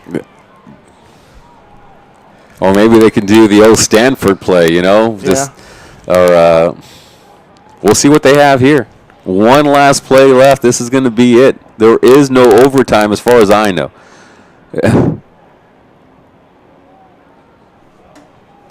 You don't play overtime in all-star games. It's kind of a general rule. A lot of these folks want to head to their family gatherings. And timeout taking their final one. They got to draw something up down there on the turf. That's what basically you got to do here. And all the blue jerseys, all the blue shirts over there from Port Isabel, trying to figure out what they're going to do. And Well, Carlos, what does the summer have in store for us at 956 Sports? Obviously, there's still a baseball team left in the playoffs, but we'll have to wait and see how much we can follow them. But moving forward, what do we have in store for? Yeah, over the playoffs, we'll be doing the 7-on-7 highlights. You'll see a lot of the highlights of the 7-on-7. We'll also, starting in August, we'll have our all access. Once again, it'll be our second year that we have all access. A phenomenal response from what we did last year with Hidalgo. So that'll be something that'll be taking place, and then there'll be stories that'll come up as well. Sorry, I'm sure we'll have the baseball and the All-Star game as well that we'll be broadcasting if you're in the area. Hope you can join us for that, but that'll also be taking place later on this summer. Wow, so busy summer. It leads into the high school football season, and of course, we're going to be bringing you games and all kinds of fun stuff with the huddle this year. So final play of the game here. 3 seconds to play. They're going to go with some sort of a Hail Mary, and they're going to escape. Ball is still active. They can't get out of there. The lineman's got it across midfield, and the ball pitched to the left side. We got a whole kind of a lot of activity going and brought down at about the 25-yard line. You got to like the play there. The heads-up play there of Homer Zuniga. It looked like it was number 65. He grabbed the ball away from the quarterback and said, let me take this, and we'll get something going. Well, watch the replay right here. That was Morales at quarterback. And it looked like he was about to be brought down. And I think here's Morales still with the football here. And somewhere right here, there was an exchange, and yes, there's number 65, Homer Zuniga, out of Harlingen, and the ball doesn't go anywhere near the offensive lineman in Harlingen. They've got enough weapons to pass the ball around to. And then you saw the final run. I believe that was Noe Castillo. Wow, and that'll do it. That was interesting. Well, thanks a lot, Alex. That was fun. So another great ending for you, just like last night. Our final score here from Bobby Lackey Stadium, Wesco, the West and the East All-Stars, all knotted up at 0. And what a fun night of football, mascots, all kinds of craziness going on here at Bobby Lackey. And we're happy to bring you the final football game of the academic year to you right here, as always, on 956sports.com. And, Carlos, always a pleasure to work with you. Thanks, buddy. Thanks a lot, Alex. Had a good time. All right, so that'll do it. This has been a presentation of 956 Sports. Our thanks go out to our sponsors, McDonald's and the Payne Auto Group. And we'll see you again somewhere down the road. So long, everybody.